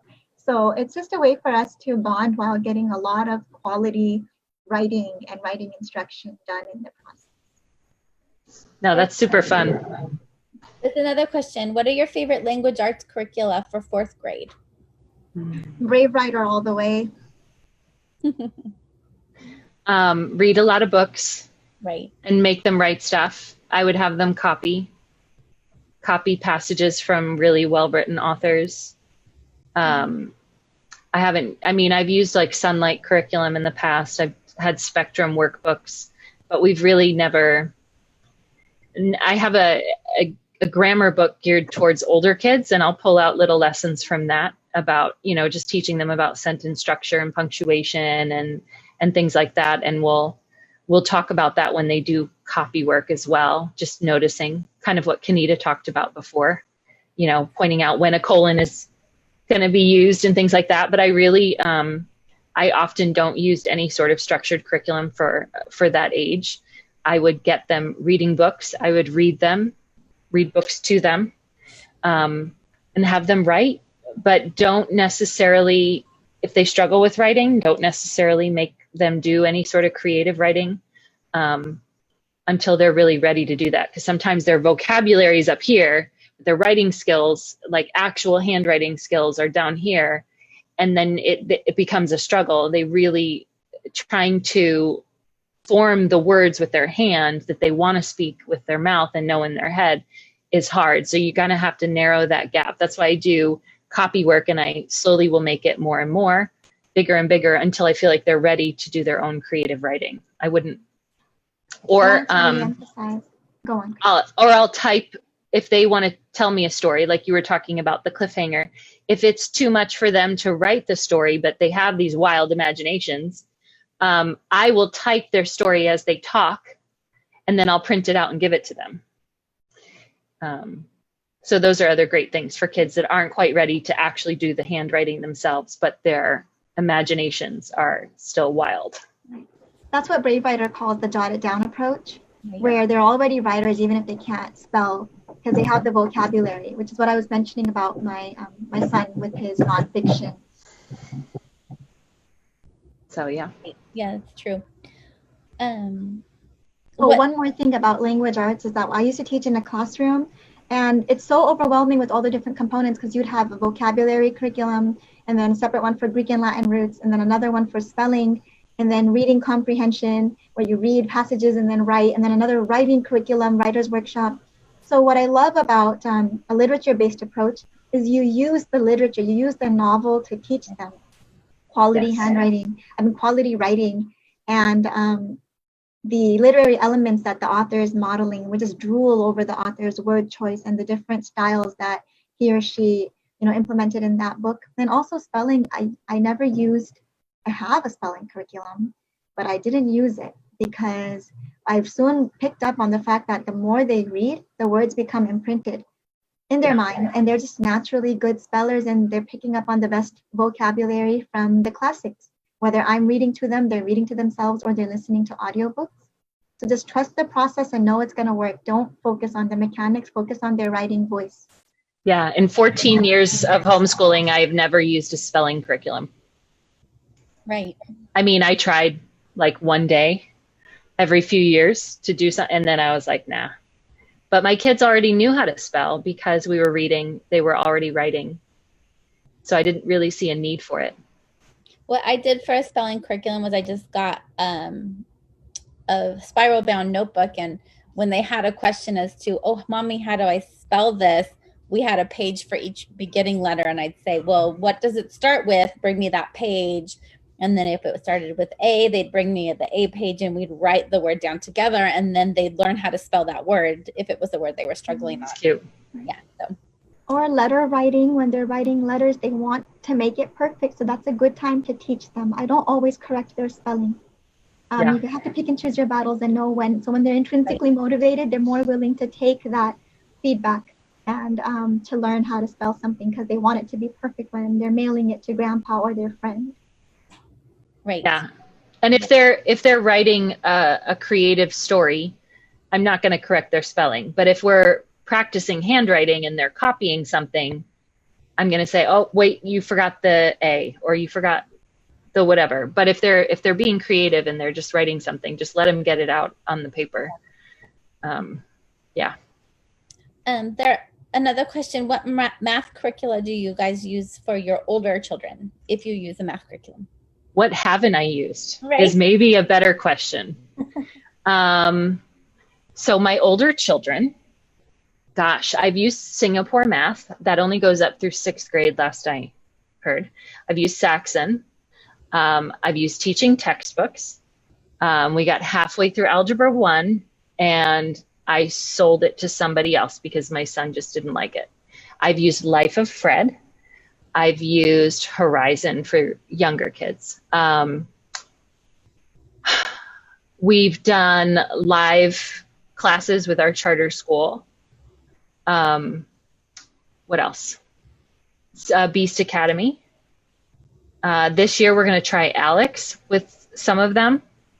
My older son is going to use Mr. D math for geometry, and my 7th grader is going to use it for pre-algebra.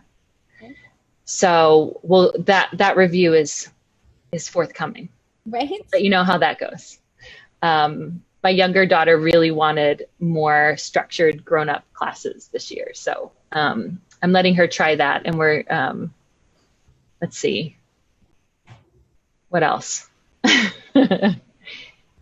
So yeah, I would say pick something and stick with it. Pick something that you enjoy and then just stick with it. I mean, we've jumped around so much, and that's probably one thing I would say.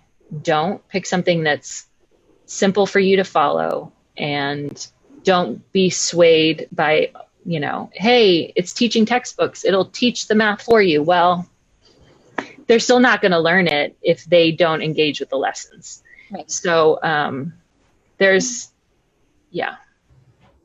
You said it so well, Carrie. Just to summarize a few things, I've used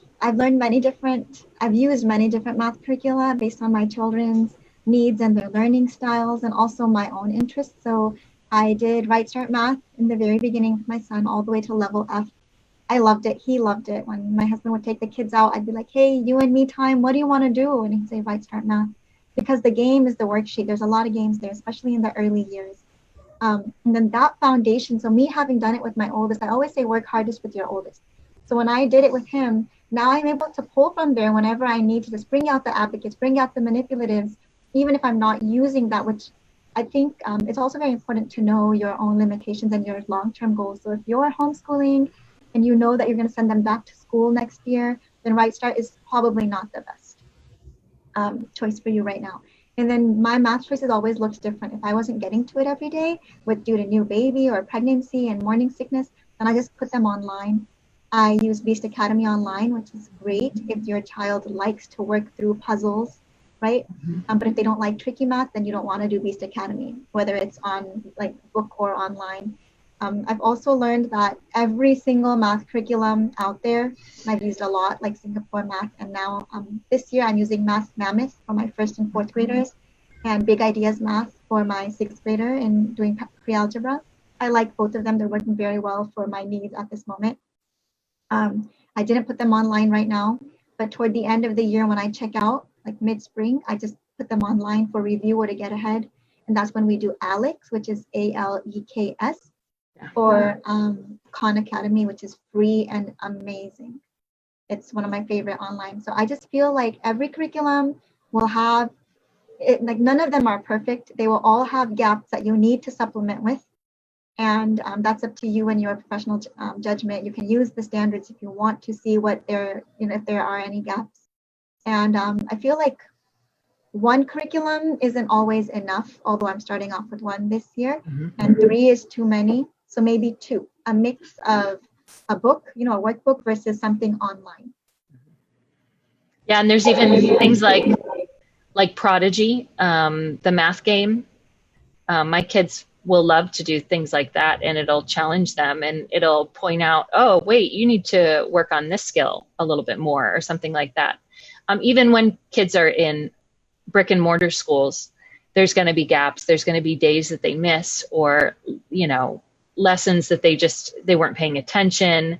But we as parents are better able to kind of hone in on those things. It's a lot harder when you've got a classroom of 28 students to figure out what everybody's missed. So I think it's a great opportunity when you homeschool to find those little gaps. And I'm excited. We're going to try ALEKS at the beginning of this year just to see, we've switched around so much. What gaps does it say we have? It's supposed to be artificial intelligence. So we'll see how smart it is. I just want to add in that if you're looking for a supplement to your math curriculum, check out the Living Math book lists. I've just put a few in the chat and I like to supplement with that. And then we have also enjoyed using Learn Math Fast to fill in gaps. I don't know if you have Oh, that. I have that too. Yeah. We were using that last year along with Beast Academy. And then they also make these great books. Usborne makes some, and they're just kind of everything you need to know about math, and they're just fun to read. So the kids can go to that if they're not quite understanding something, go to YouTube and search how to do that and get a video about it. So there's lots of ways to fill it in. Yeah. Did we get to all the questions? We sure did. I think we should maybe put the slide up with their contact info so people can contact them again later. Connect with us on Instagram or. Okay, hang on. Let me try and get it. Ladies, there are some be able to do it. compliments for you in the chat. People are just really happy with this chat. It's been very helpful. Oh, good. I said they enjoyed listening to the panel, appreciate the links and resources. This homeschool talk was one of the best talks I've listened to this summer, says Nari. Yay. My pleasure. Sorry, I'm really bad with names. That's so nice. Thank you so much. These ladies are amazing. Thank you for sharing today with us. Yes. And Kanita, I think I have to go buy, it's your daughter's book, right? Yes. I got to go check that out. So very cool. I love when our kids just, find something they're passionate about and pursue it. So great.